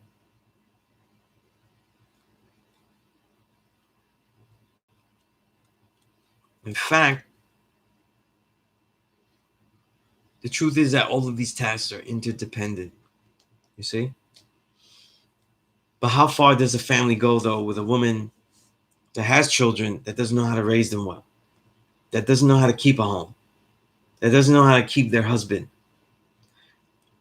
that doesn't know how to care for the clothing, the way they're clothed, herself, her children, right? doesn't know how to prepare meals, doesn't know the science of eating, doesn't know the science of food, right? Doesn't know how to act at home and abroad, right? Because the last I checked, we're the oppressed people. And if we're with some kind of woman, they have to know how to act at home and abroad, right?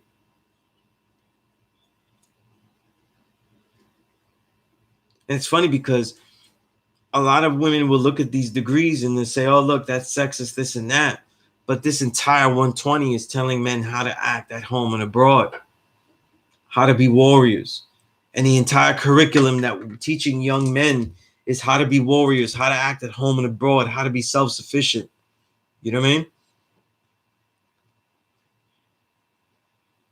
So to me, all of these degrees, though, still open up things that are all still relevant. And they don't really go away just because interdependence, though, is a more real factor now. You know what I mean?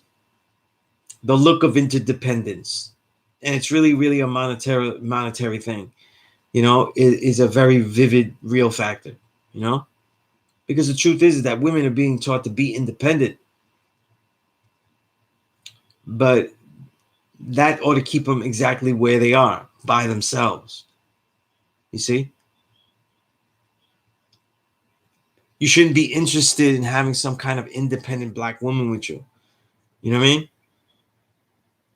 You're not making a partnership, though, with a lone entity, you know?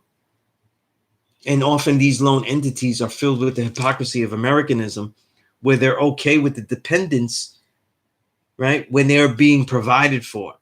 But once they cannot be provided for, then now it's ready to be they're ready to be independent, because all of the responsibilities that are in that degree, the strength and the ability to keep a home, raise a child, keep their husband, sew, cook, in general, how to act at home and abroad, are not really in their desire, in the desire to be in their, they don't have the desire to have that in their domain or under that responsibility, right?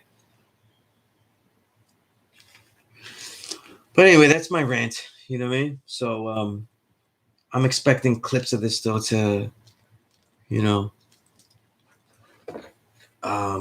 cancel me on Twitter or, you know, or anything like that. So we'll see, you know. But yeah, you know, it's a good question. You know, do you think Allah would have come to the realization that the black man is God without NOI influence? Would he have seen that through Christianity, Buddhism? I specifically know of certain other nations that say the black man is God prior to Allah's realization. Many of the ancient Eastern texts suggest or detail that man is supreme. Now, I don't think in the context of his life, I don't know. I don't know if he would have came to that conclusion because the NOI had it so spelled out. You know what I mean? But you know, it also could be like those you know, what ifs though. I mean, Allah was destined to be what he is, you know what I mean, and what he was at the time. So I know why or not though. I think he would have realized he was supreme being, you know. But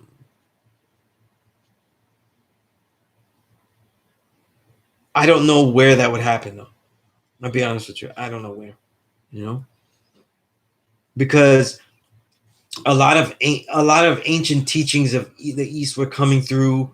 Jiddu Krishnamurti was asked many times though, who is God, and many of his answers often were man is God. You know what I mean?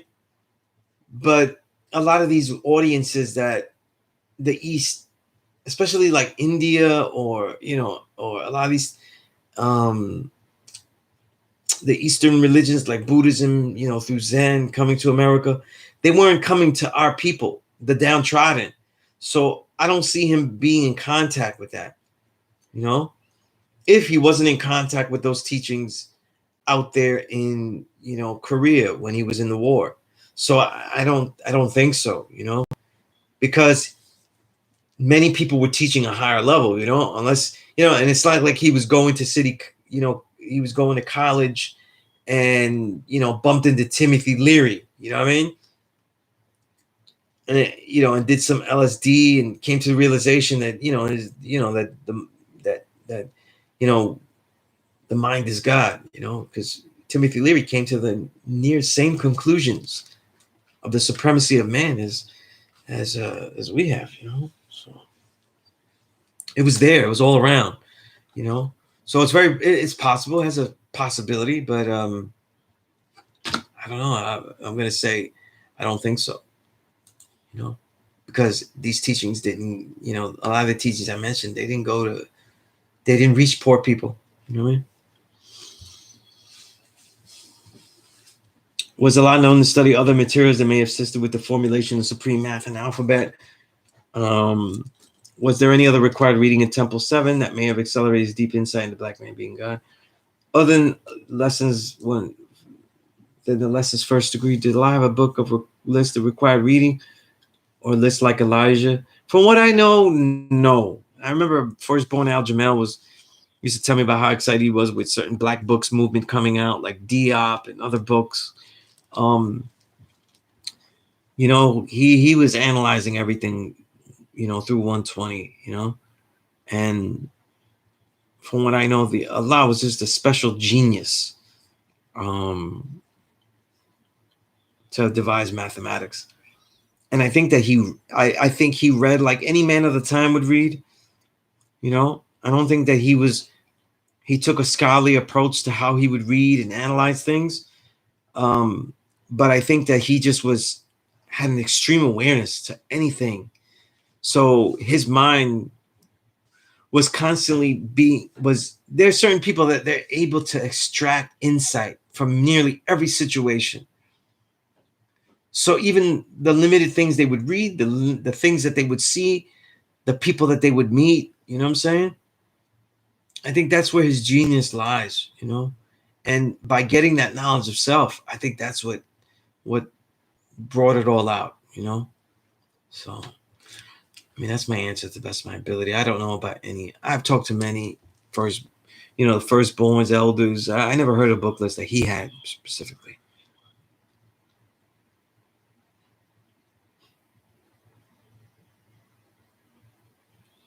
Since Allah went to Madon, do you think there are many amongst who are considered crazy who actually know what they're talking about? Yeah, I know a couple. I know one genius that is considered crazy. How do we choose to listen to, or do we listen to these crazy in regards to knowledge? I mean, it's your discretion, you know what I mean? Most of the people that we teach, though, will sound crazy and rabid, you know? You know, it's just what you can take, you know? Do we shun people knowing that may have the same potential? It depends. If, you know, you direct them, you do the best you can, though, but, you know, you always know the opportunity cost, you know, like what you're doing with one person, there's another person you can't do it with. So you do your best, you know? And when in doubt,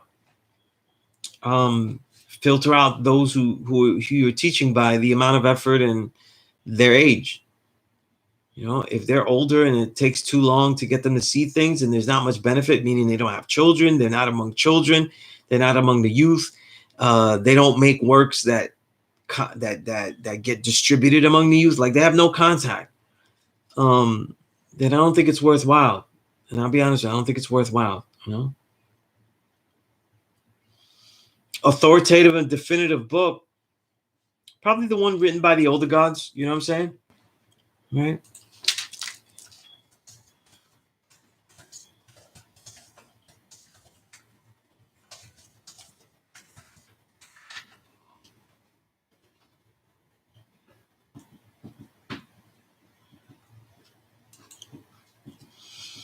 I don't know why I always forget the name of that book.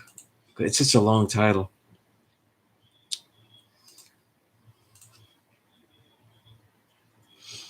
You know, if we were talking about a source directly from the elders, you know, of course, you know, the true history of Allah is 5%.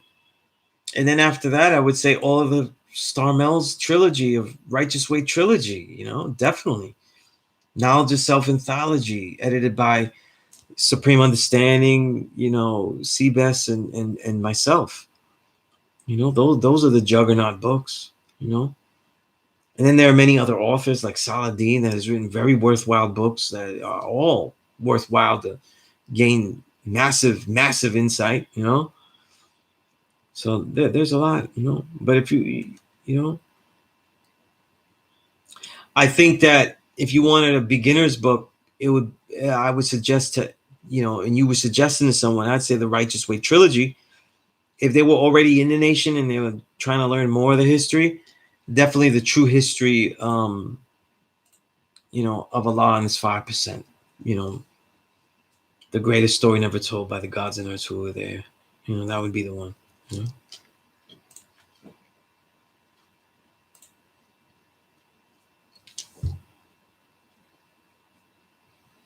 That's Peace Self I Build. These are great questions. You know?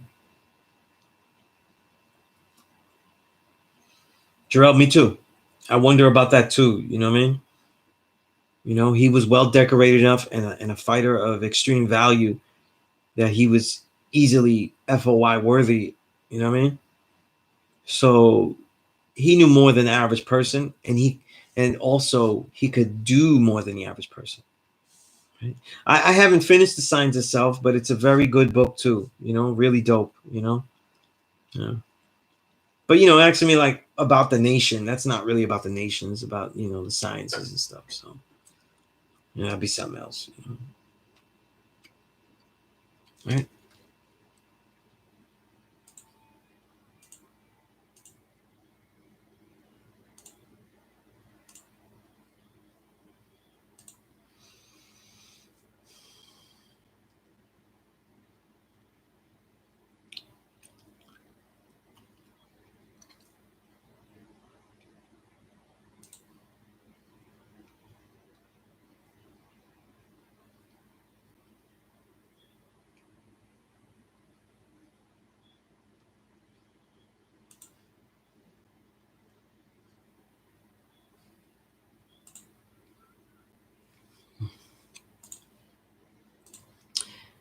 Whew, I think I got through 'em.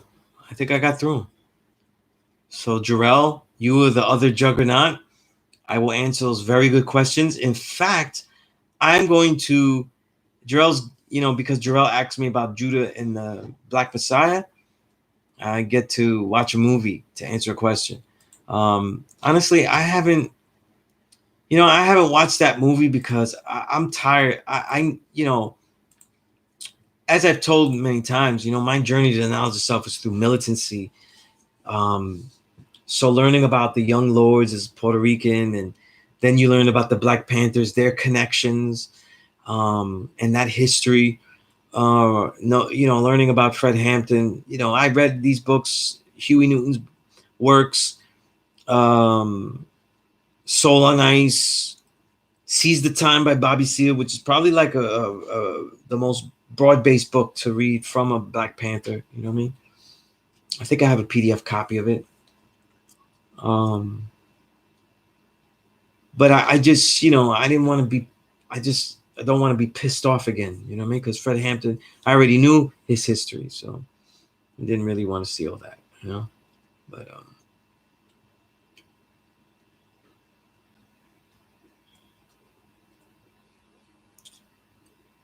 get mad. I do everything mad, Raja. Can I just relax and, watch the Golden Girls and chill, you know? But now I gotta watch a movie, get pissed off, you know? All right. All right. I'll do it now because, you know, once baseball season starts and I start watching the Mets, though, I'll be angry all the time.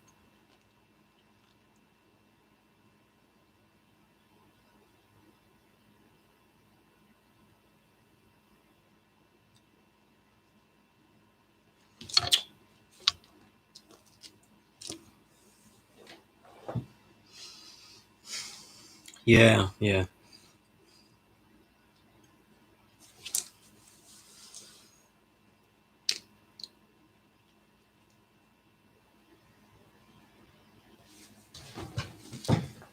You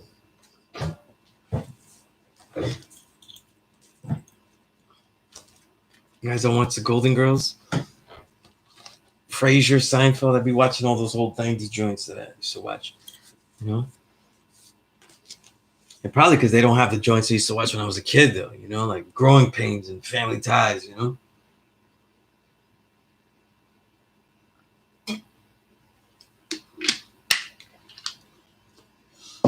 Oh yeah, but I'm definitely gonna watch it. I saw the first 15 minutes and definitely enjoying it. You know what I mean? Definitely enjoying it. Looks very good.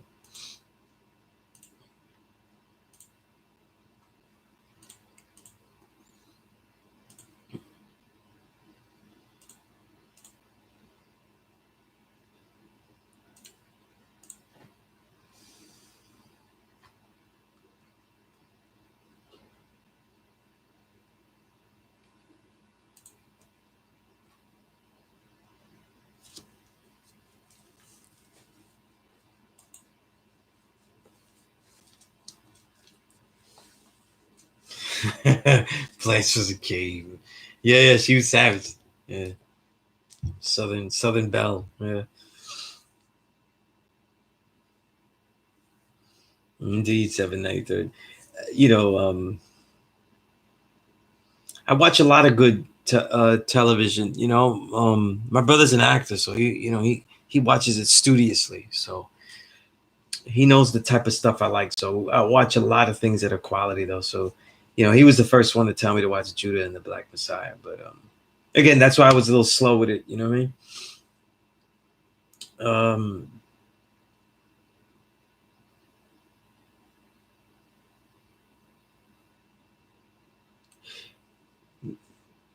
Interesting, interesting. I didn't see the movie LT Station, so I don't know. But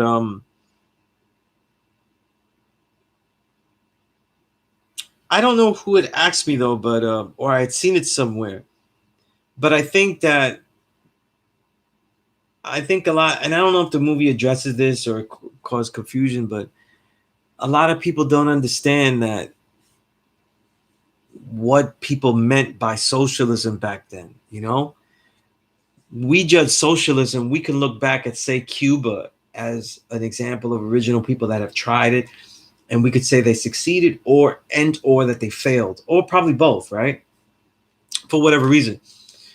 But the truth is that at those times, though, socialism is really like the counterpoint of something that can be created. So it's basically an point of idealism for original people, a beginning point for how society ought to be. And we're going to start with this. So out of many of the Black Panthers, Fred Hampton was very blatantly anti-capitalist, which I found intriguing that they would make a movie of him, especially in these times. Like the biggest hypocrisy is to see like Jay-Z on a song that is even dedicated to Fred Hampton. I find that hilarious, you know. But yeah, of course, Che Guevara, of course,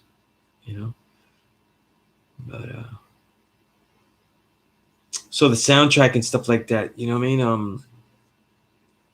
Because the all of these rappers, the majority of rappers that are on that soundtrack, they have none of the ideals or any of the willing sacrifice that they would ever take to even question, what is wrong, right?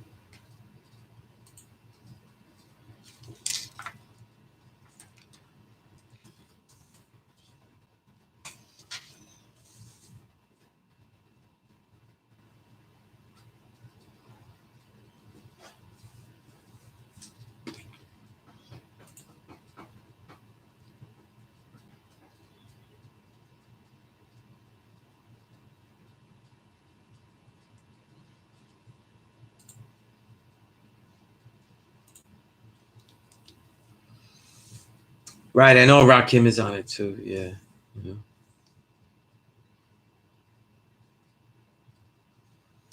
Yeah, you know, I don't know what Nipsey's real relationship or how he saw Jay-Z was, but what there, you know, today's a lot of the understanding today is about nuance, and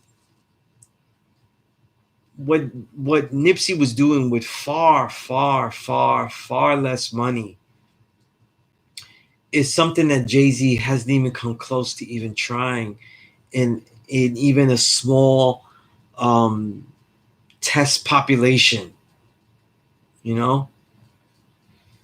Yeah. It's like a 10 within a 10. Yeah. Yeah, he's yeah, that I don't use that. I don't say that, Raja. I just but I would say he's Hall of Fame devil. Like, yeah, Edgar Hoover is yeah, J. Edgar Hoover is like, you know, he's Hall of Fame devil, you know what I mean? Like, he has a plaque though, like, you know, like he has a plaque, like, you know. The other devils rub a stone of him and shit, you know. But you know, the Masonic, you know, rituals. But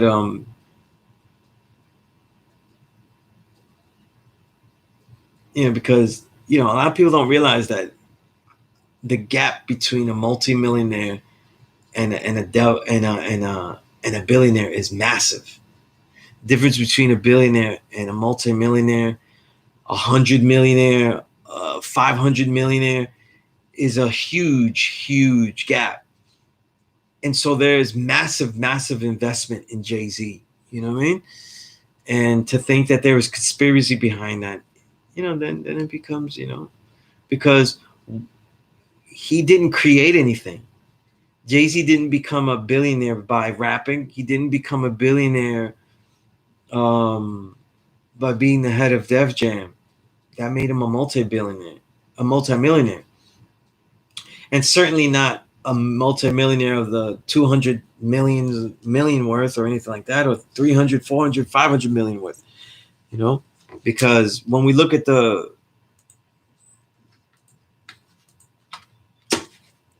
black, you know, black men that made massive amounts of money with hip hop, right? Um, not Diddy, because I don't want to be disgusted now, but you know, if we look at like Russell Simmons, which would be an example, his net worth, if you look it up, is 340 million. So let's say like, let's give him more money. Let's say it was 500 million.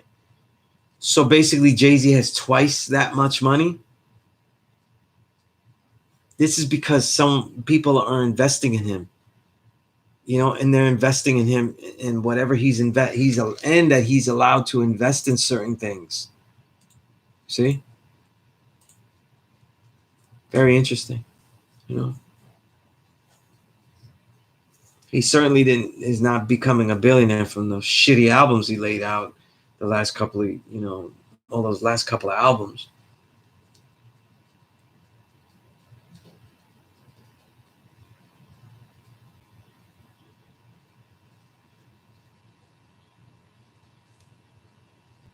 Yeah, a Nipsey, you know, I think, you know, movies is movies, but I think a really well done Nipsey movie, not, you know, a documentary would do great too, but because people are so visual and because they love movies and shit, a movie would really hit home if it was done correctly, you know, because um, and it really show a lot, you know what I mean?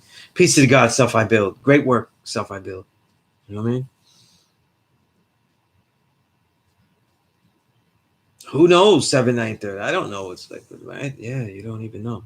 You know, I'm just saying, like, we don't really think, and if we're allowing people like Jay-Z to have such an impact of how we think, if we're gonna allow Jay-Z to be someone that, you know, and I'm saying this as a personal note, like a person, as a black people, like individuals.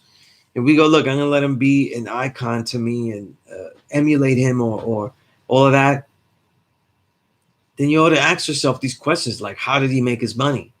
Not just that he became a billionaire, because we're basically saluting someone that we have no fucking idea how he got to that level. You know, you don't. There is no information of detail of how he got to that level.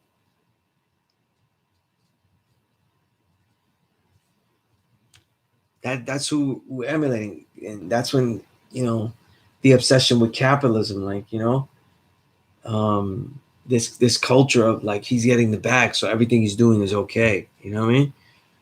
People think like people become rich, a Jay-Z or anybody, and it means that they're amazing because like it's almost like they stuck up the white man, you know. But when we look at things, like when we look at a ball player and he makes, you know, Fernando, you know, Tatis, the shortstop for the Padres, you know, great talent, 22 years old. He signed 14-year deal for, I don't know, I think it's like 300 plus million. That's dope. I'm a fan of him. He's a great player. It's fun to watch. Definitely fun to watch. There's that team, the Padres, is not going broke at all. You know, doing that. You know what I mean? They're not going broke at all. The things that keep Jay-Z a billionaire are things that he does, like when he what he did just for the NFL.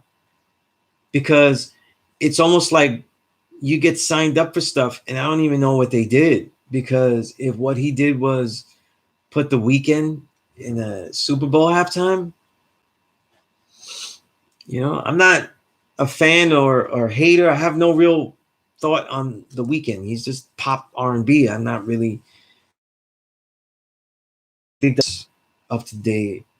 Are really the young women, you know what I mean? You know, I haven't seen these young, all of these more pop guys. I'm not into, you know, but that what he did for the NFL though, that certainly wasn't what he was supposed to do, you know. But they invested in him, and that's the key word. You can't find out what he did, but they invested in him because what he says, people will follow, people will believe, and people will be what? Calmed. See, if you don't think that's important, no matter how peaceful we are as the gods and earths, understand though that quelling the people is an active duty. You know, so whatever they're going to show of J. Edgar Hoover, because J. Edgar Hoover's goal was to quell any type of revolution, any type of thought that changes the way you think. You know, and has you what? Revolt and rebel against what is there, not just demand to be absorbed properly. And that's really all we're getting now. The demand to be absorbed and assimilated properly. That's not what, you know, the revolutionaries were asking for. You know what I mean? And so quelling any type of rebellion and revolution, and they're both different, but they could look similar. Because when you see riots like we saw last year, those are really intense. And the whole goal, that was a failure on this nation, because quelling the activity and the arousal of Black people is very crucial. You know what I mean? It is a very crucial job, you know, and people like Jay-Z are supposed to, you know, be used for that. Because what did Jay-Z say? He said, you know, we've done enough kneeling, we have to do something else. But it's always that thing. Like, yes, we're not supposed to kneel, but what else? What is the next step? And it's always the next step. It's like, be there and get the paper. But who got paper? Who got power from that? Who gets power from him deciding who sings at a fucking game? A game that was horrible, by the way. You know what I mean? It was really not competitive and shit. And there are all types of reasons why you could tell it wasn't going to be competitive. But, you know, that's a football question. But anyway, it was a shitty game. And so that, you know, a weak halftime, you know, the other one before, right? We just saw, right? We saw two, you know, the original women, brown and yellow seed, and just get naked. You know, that's what we saw. You know, right? J-Lo and I forgot her other name because it's even Shakira.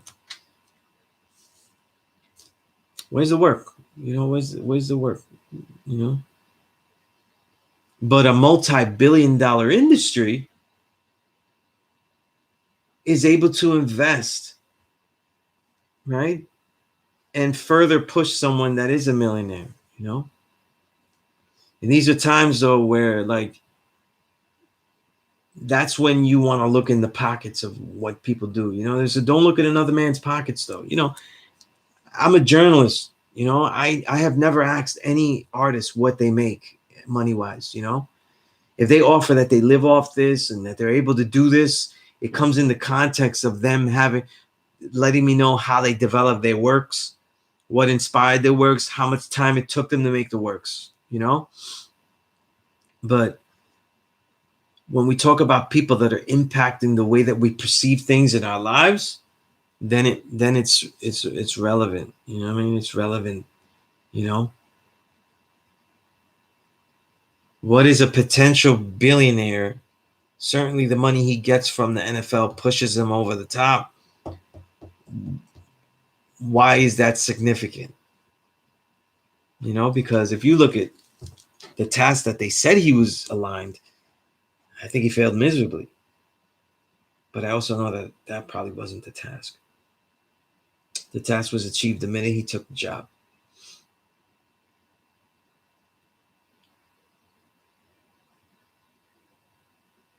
Indeed, LT Station. Yeah, COINTELPRO. Yeah. There used to be a really good book about COINTELPRO, and I forgot the name of it.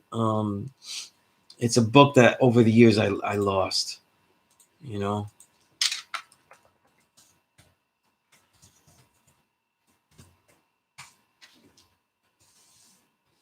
Oh yeah, you have the COINTELPRO papers, you know what I mean?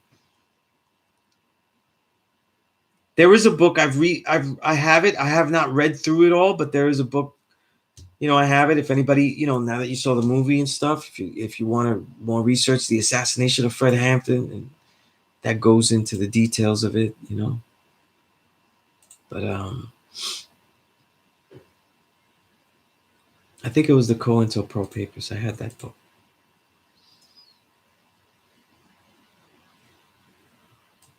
Yeah, they're definitely a very useful background in this in what we're talking about here.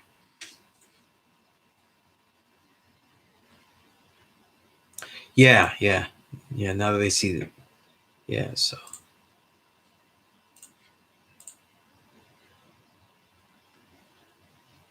and I have that book too, though. If you guys want the COINTELPRO papers, I have a PDF for that.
All right. Definitely 793rd. Yeah. Um. Yeah. Yeah. That was terrible. That was a terrible moment, and people just forget about those moments, you know. And Again, you know, in my last column though, and I'll leave it this to kind of explain it. The last column I wrote for the 5% paper, the Peace Course column, I didn't write it simple because I felt like I've said this many times in my own personal writings, published writings and stuff. So I just ended up writing it differently. But in the last essay that I wrote, I called it Tapping into Revolution. And I obviously made the point with the picture of Daffy Duck, you know, which is probably like the first time I ever saw like the idea of selling out, you know, was in a cartoon. He used to wear a beret back in the day. That's dope. All right. But I wrote Tapping into Revolution, but in the brackets I wrote Prosperous Horrors. The way I wrote the piece though, if you read it though, it's a rhyming essay. The whole essay rhymes. You know what I mean? And it rhymed deliberately because I was annoyed at most of the rappers that are on that soundtrack. You know what I mean? Specifically Jay-Z. But of course not mad at Nipsey or Rakim or, you know, or Black Thought, you know what I mean? But this term I thought of Prosperous Horrors is like one of the things that we want to do if we want to be idealistic and always embrace the daring to innovate is that whether for us or for our children, we want to be able to say that either we do or we tell them, can they start something incredible, right? Can they do something great without having to do something horrible to get their way in the door? You know what I mean? Do we have to continue to accept and find it normal to find people that do something devilish, you know? And that gives them the monetary outcomes. It gives them the money needed, the fiscal properties needed to then reinvest in the community. And we always see that. We see that especially in hip hop. Somebody makes a song that is completely exploitative, ruins the mindset of children, thousands and thousands, even millions, because it sells millions. And then we see them take those proceeds and fix one small neighborhood, the neighborhood that they're from. You know? And that's what I mean by Prosperous Horrors, though. You make a song selling out, denigrating women on some blatant shit. Like you knew better and that's not even your wheelhouse. You could do much better. But it was the one that was going to get you out there. And you're kind of pigeonholed, so you make a whole bunch of them. And it gets you a lot of money. And to do it, you have to dilute the skills. You have to dilute the musical quality, all of these things. You know? And because your talents are good, it also sets it as a standard of how it ought to be done. And millions love it. And millions are influenced by it. And millions emulate it. They strive to be like that. And when people bring it up, they say, that's the way it ought to be. That's the way it is. That's how it is. You know, it ought not to be like that. That's the way it is. And look what he did for his community. And you see millions are basically sacrificed for a thousand or two in one particular neighborhood you're from. I diluted the music. I popped it out, but I was able to save such and such projects. You know what I mean?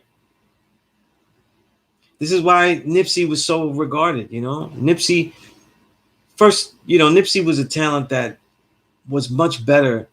He made very good music, and he did better music than his talents had. You know? He doesn't have all the MC gifts, but he has a lot of the MC gifts he has, though, are appealing. A lot of charisma, vocal power, presence, you know, all those things, right? And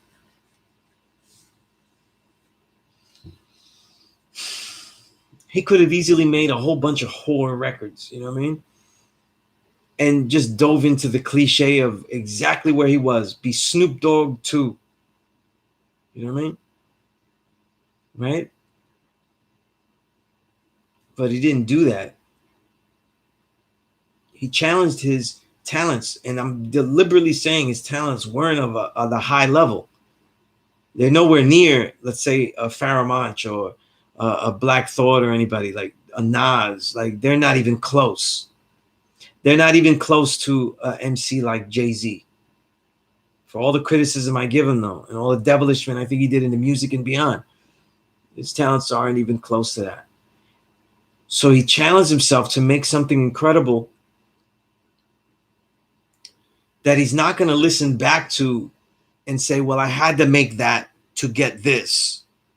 You don't listen to Nipsey music like that. You don't listen to his songs and go, well, he had to say that so that way he could get through and get to this. You know? He had to make it like that so that way he could get in. You know? What you'll say about Nipsey is that I don't like it. I don't think he rhymed like, you know, technically like I like MCs. Like, you know, he's no Starvin' B. He's no, you know, he doesn't have dexterity. He's no, you know, he doesn't have those gifts. But you can't say that he made and that he exploited, right? So that he could uplift. And that's what I mean by prosperous horrors, though, you know? Seems like people bring horror into the world in some fashion and it brings them prosperity. And it's like our form of disaster capitalism, right? We invest in the hell so that way in doing hellish things so that way we can give back. And it's not the same, you know, it's not the same. It's a cycle as opposed to the concept of the Jewish gangsters, and then now they have Jewish communities because the Jewish gangsters don't just do gangsterism and then go legal, and then the next generation goes gangster and then goes legal. You see what I'm saying? And we can't keep doing that because we're just in a cycle. We're just in a repetitive cycle. It's not a progression this way anyway. What we end up seeing though is really this, you know, denigrate, uplift, denigrate further, uplift a little, denigrate further, and now you barely see the uplift. You know, this is a problem, and it's only in the young people's mentality that is going to change, that we develop them, and that they have a better sense of their talents and a better confidence in the talents that they have, that they're going to do like the rebellion of hip hop, and they're going to make people listen to their talents as opposed to adapting their talents via dilution, via lessening their the exuberance of their talents, the complete exposure of their talents, right? That's what I mean. You know what I mean? That's what I mean.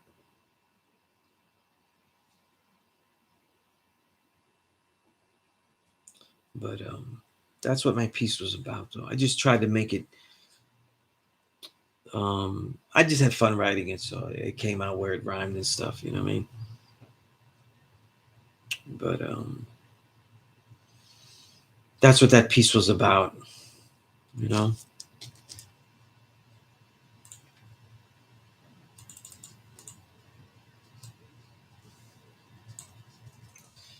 You take a moment here to write some notes of all the things that I have. That way, I could put them in them.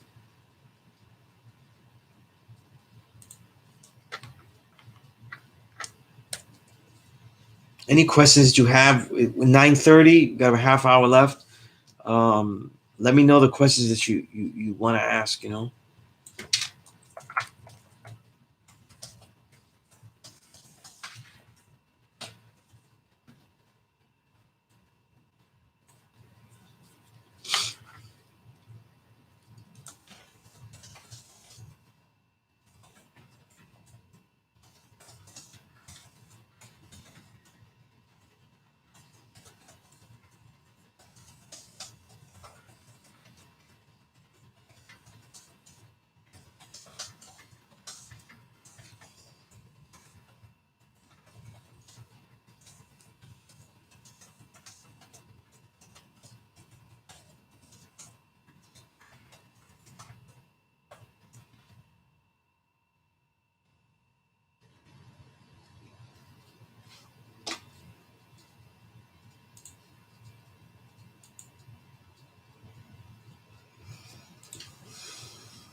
Okay.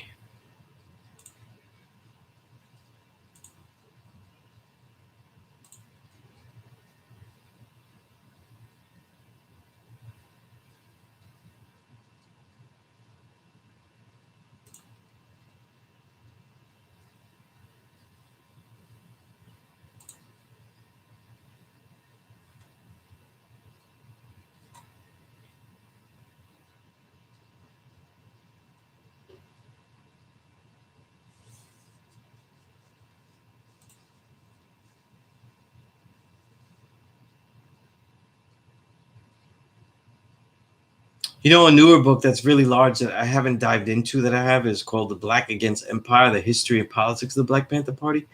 I have not delved into that book, but it's a juggernaut book. So I have to see what's in it, you know, because I haven't read it.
Okay.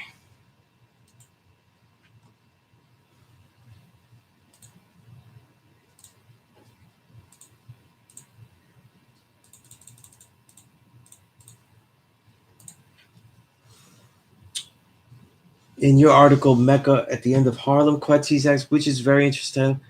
You said, I'm the last of generations that learned with firstborn and other icon makers of how Harlem got this knowledge. Um, I am, yeah, yeah.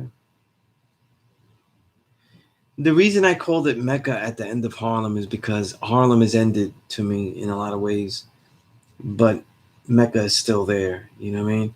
And even though I say that I'm the, I got this knowledge. I went to the school in 1999, so I'm in that last generation of people that got it, you know, directly from firstborns and really directly from elders that were with firstborns. Most people that get it now don't get it that way. You know what I mean? Is it less valid? No, because if it was, then that mean that we were taught horribly. You know. But yeah, Quincy, I was just making that point there. You know what I mean?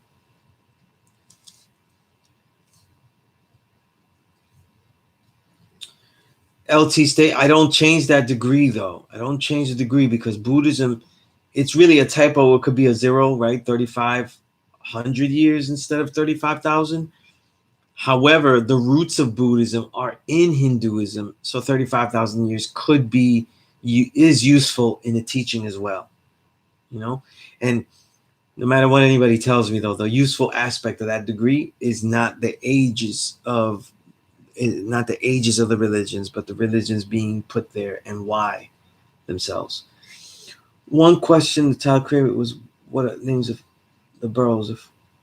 Oh, okay, right. Um, I'll just write them here so everybody should know. Bronx is Pelon, Brooklyn is Medina, what am I missing? Queens is the desert.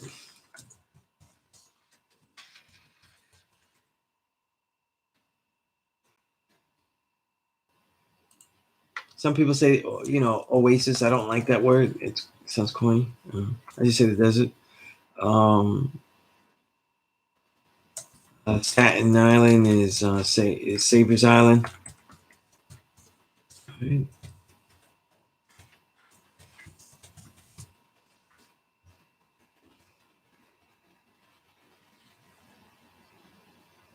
Staten Island is just Salem.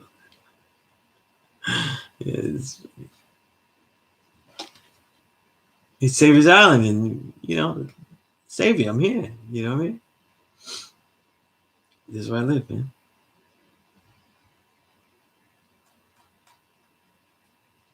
Yeah, there's a lot of typos in degrees. You know what I'm saying? And it's also probably a thing why I'm okay with the typo, because the typo may not be in the number. The typo could be in the Buddhism. Elijah was very anti-Hinduism. Didn't really speak about Buddhism, and then you see it in degrees. So it's very possible he meant Hinduism. But either or, they're outgrowths of each other. So if you're studying and you're a student, I don't see how you're getting anywhere without learning a little bit of Hinduism and Buddhism, though, and learning about the contrast, because you know, these are important to learn in studies. Obviously, Yaqub wasn't ran across the Arabian desert, right, Malik?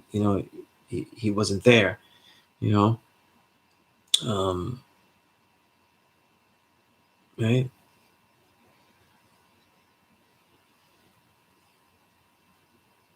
So he wasn't ran across the devil, though, but his work was ran across, what he created.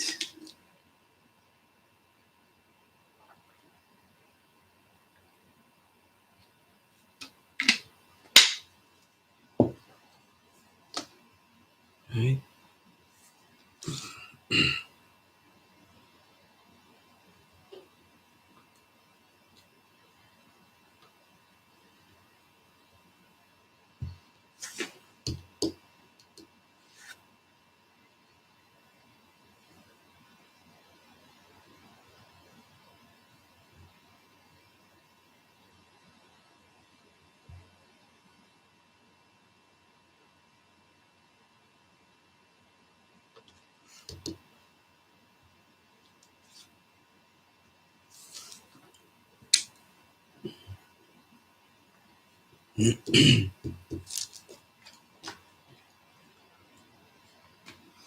And again, though, we encounter a lot of symbolism. Excuse me, a lot of symbolism, metaphor, all that kind of stuff. It isn't just one thing.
Well, Raja, there's only one Buddha as far as Shakyamuni, but I mean, technically, it's really not in Buddhism. It's really about the patriarchs, and the people that have that consciousness. So they don't deal with Buddhas as there's not one Buddha and you're tapping into him. It's not a deity religion.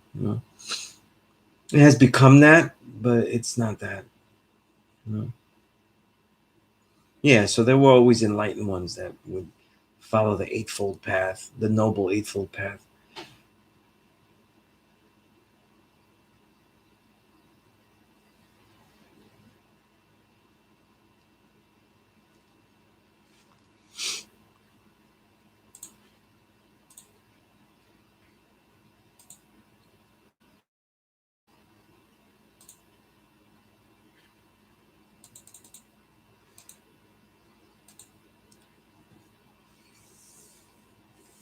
The degree is why do we run Yaqub and his maid devils from the root of civilization across the hot Arabian desert into the caves of West Asia, as they now call it Europe. So it is not incorrect to have Yaqub in that degree. That's all right.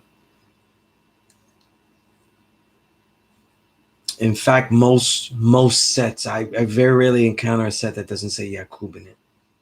Okay. It was people that didn't like that confusion that took it out, though. Okay, so the older version is Yaqub and his main devils. Okay, not the other way around. Quartis, if I didn't answer it, that means I have most likely missed it. Okay, I see it. How does getting the knowledge back in day with first one having an alignment compared with getting knowledge in these current times and days and times?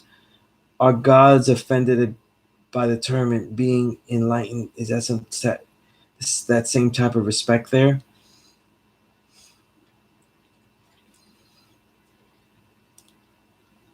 It seems to me, Quartis, that the more people that get the knowledge or the longer that they have it, their ego keeps rising. Their intelligence wavers. And they become more of an asshole. And so the disrespect toward those who taught them, who took all the time to teach them, makes them hate words like enlightener and things like that. But I don't, you know what I mean? I think it's a very honorable term to be given, as many people call me that. And I refer to, the elder that taught me 120, acknowledge me a lot as my enlightener. I have no qualm about that. I think it's a term of endearment. It's a high respect, and it's one that doesn't extinguish because I still learn from him, so I don't, I think I do say that people with knowledge of stuff, a lot of them do not like that. And it's funny how they pick and choose things to not be religious about, to say that it's religious, so we'll discard it. And then there are other things that they're totally talked like some epic, Jesus Christ figure that just came down, Moses, like with tablets and stuff, when they talk about the Father or something like that. The same people that hate plus lessons, but when you ask them what justice is, they're quoting the ideal plus lesson of what justice is that they absolutely did not write or think of at all. So these are just hypocrisies that you find, though, you know what I mean? And an obsession with people that think that they teach it right and are basically teaching a hadith that is easier to teach. It is easier to teach a hadith of what you think Allah's teachings were from one particular individual and not knowing the fluidity that can only be proven by having real knowledge and understanding of the knowledge, that he taught students differently, that it takes an analytical mind and a teacher developing analytical minds, a teacher challenging students to do things that they don't know how to do, right? challenging students to be analytical in such a way that the fruits of their own labor, though, will should would and could uh, make what the teacher knows challenged. You know what I mean? And challenge them to know things. You know, people like to say that they go, "I'm a teacher and I've learned so much from my students." And really, what all they mean though is that they learn tactics and stuff and pedagogy. But like the truth is that a really good teacher is really actually learning things. There are countless times that students have said things, and I have taken notes and said, "Okay, that's there's a missing piece to a puzzle there." You know what I mean? And I think that one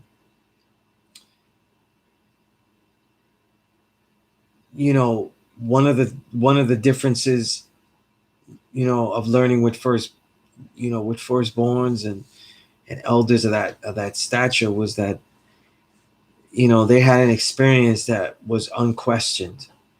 You know what I mean? And I think that what happens now is that a lot of the peers that are my age, my generation that is now teaching, they can't really prove that they were around anybody. They can't really prove that they learned anything, and they don't really have a great pedagogy. You know, and I think that's the main difference. If I could throw the darts out, you know what I mean? But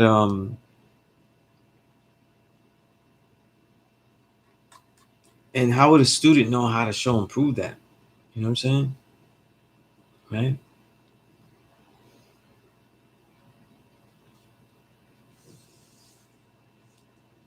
And yes, Raja, it certainly couldn't refer to Siddhartha. Yeah, it would more have to be 33,500.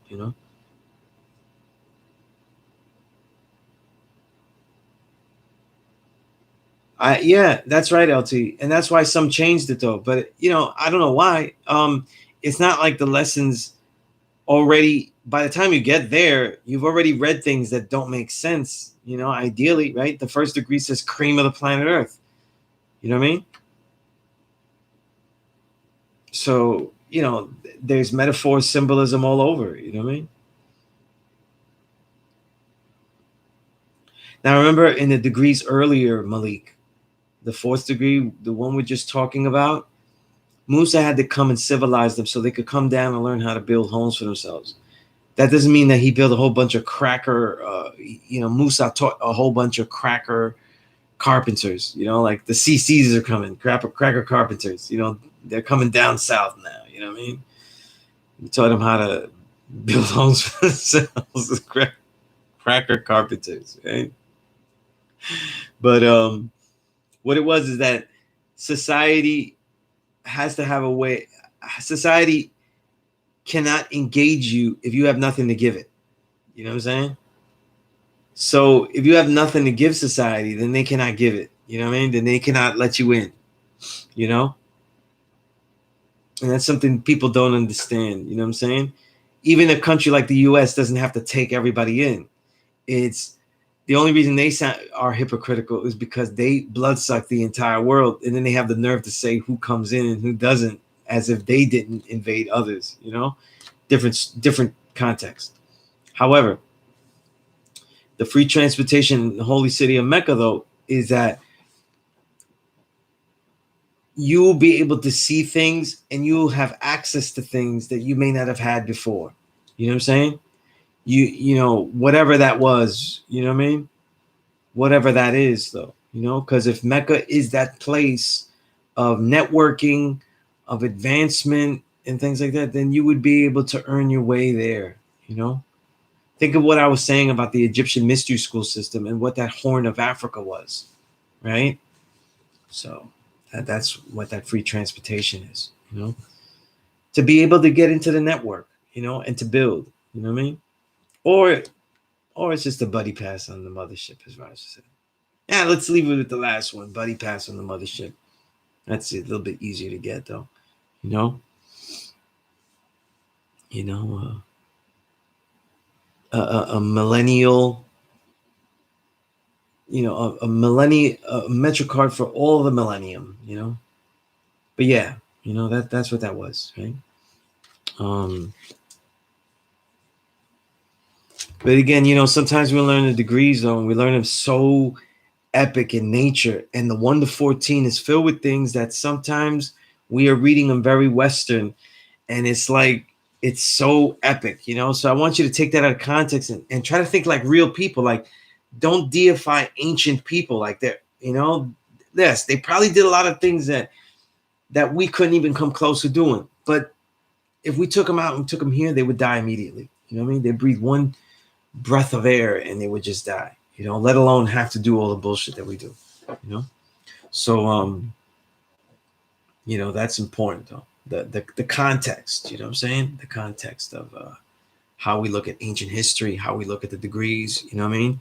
And a lot of the 1 to 14 are rules and stuff, and like, you should not pass unless you destroy 4 devils and you bring them to, everything sounds like laws on the mount and on a large, cement tablet,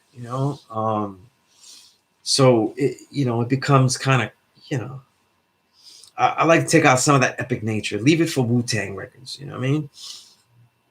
But the studying of this, would be much easier, on that level, when you leave it like that, But we have about 3 minutes left. Again, even for me, the week always ends with this Thursday class, and it begins as soon as this class is over. So the joyous thing is that I have lots of good work to do, you know what I mean? And my week was joyously behind because I had my daughter an extra 2 days, my little one. So that's why I'm behind a lot of stuff, so I don't really care. You know what I mean? But I will get to everybody's work. It doesn't mean I was lazy. It just means that I had less time. So you keep throwing out those questions. I will keep working to answer them as best as I can. And again, don't feel, pressured to pester, because you have to, as digital students, find some way to replicate how it would be. And if you were getting 120 from me and you were seeing me every day, I guarantee you that you would be working to pester me, And shit, if you were getting 120 to me and you lived near me, you would be in real trouble, because we would be building and I'd have your ass working out all the time. You know what I mean? Because that's what I do. You know what I'm saying? That's what I do. But indeed, I had time with my littlest one. My oldest one, she actually works in a really great place, a flower shop. So Valentine's Day weekend was very busy for her, but she got paid for it, so it was good. But had time with the little one, you know. But with that note, if there's anybody that is watching and didn't participate, wants to ask me a question, just wants to know about anything about this nation, the gods and earths, anything that I know about it, me, who are you to be teaching? What do you do? Whatever it is, feel free to email me. Go to the 5% Media site. I write regular columns there. So do the knowledge, okay? Do the knowledge. All right.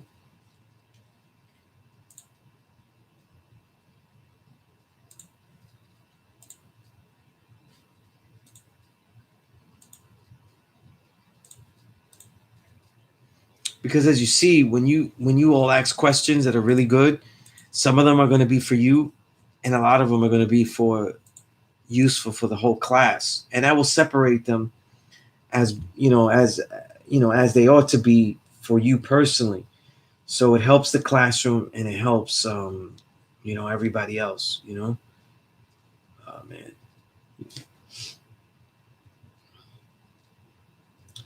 There is very little modern I always look for good quality salsa, merengue, all types of genres of today, but I very rarely find um, as much. There's only retro good salsa now. Like they just do it like they try to emulate, but they really don't catch it completely.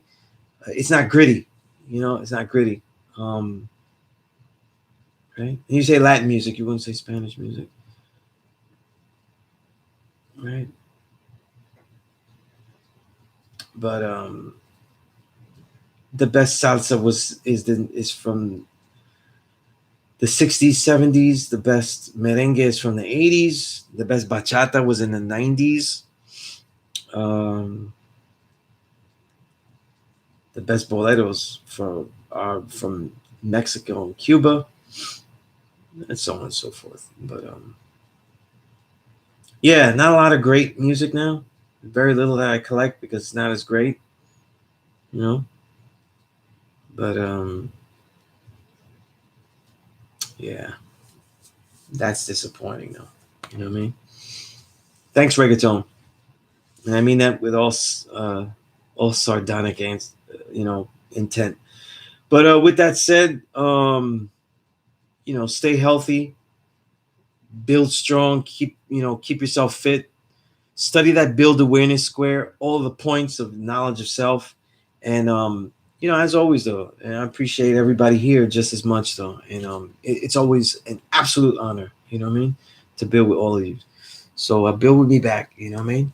All right, peace.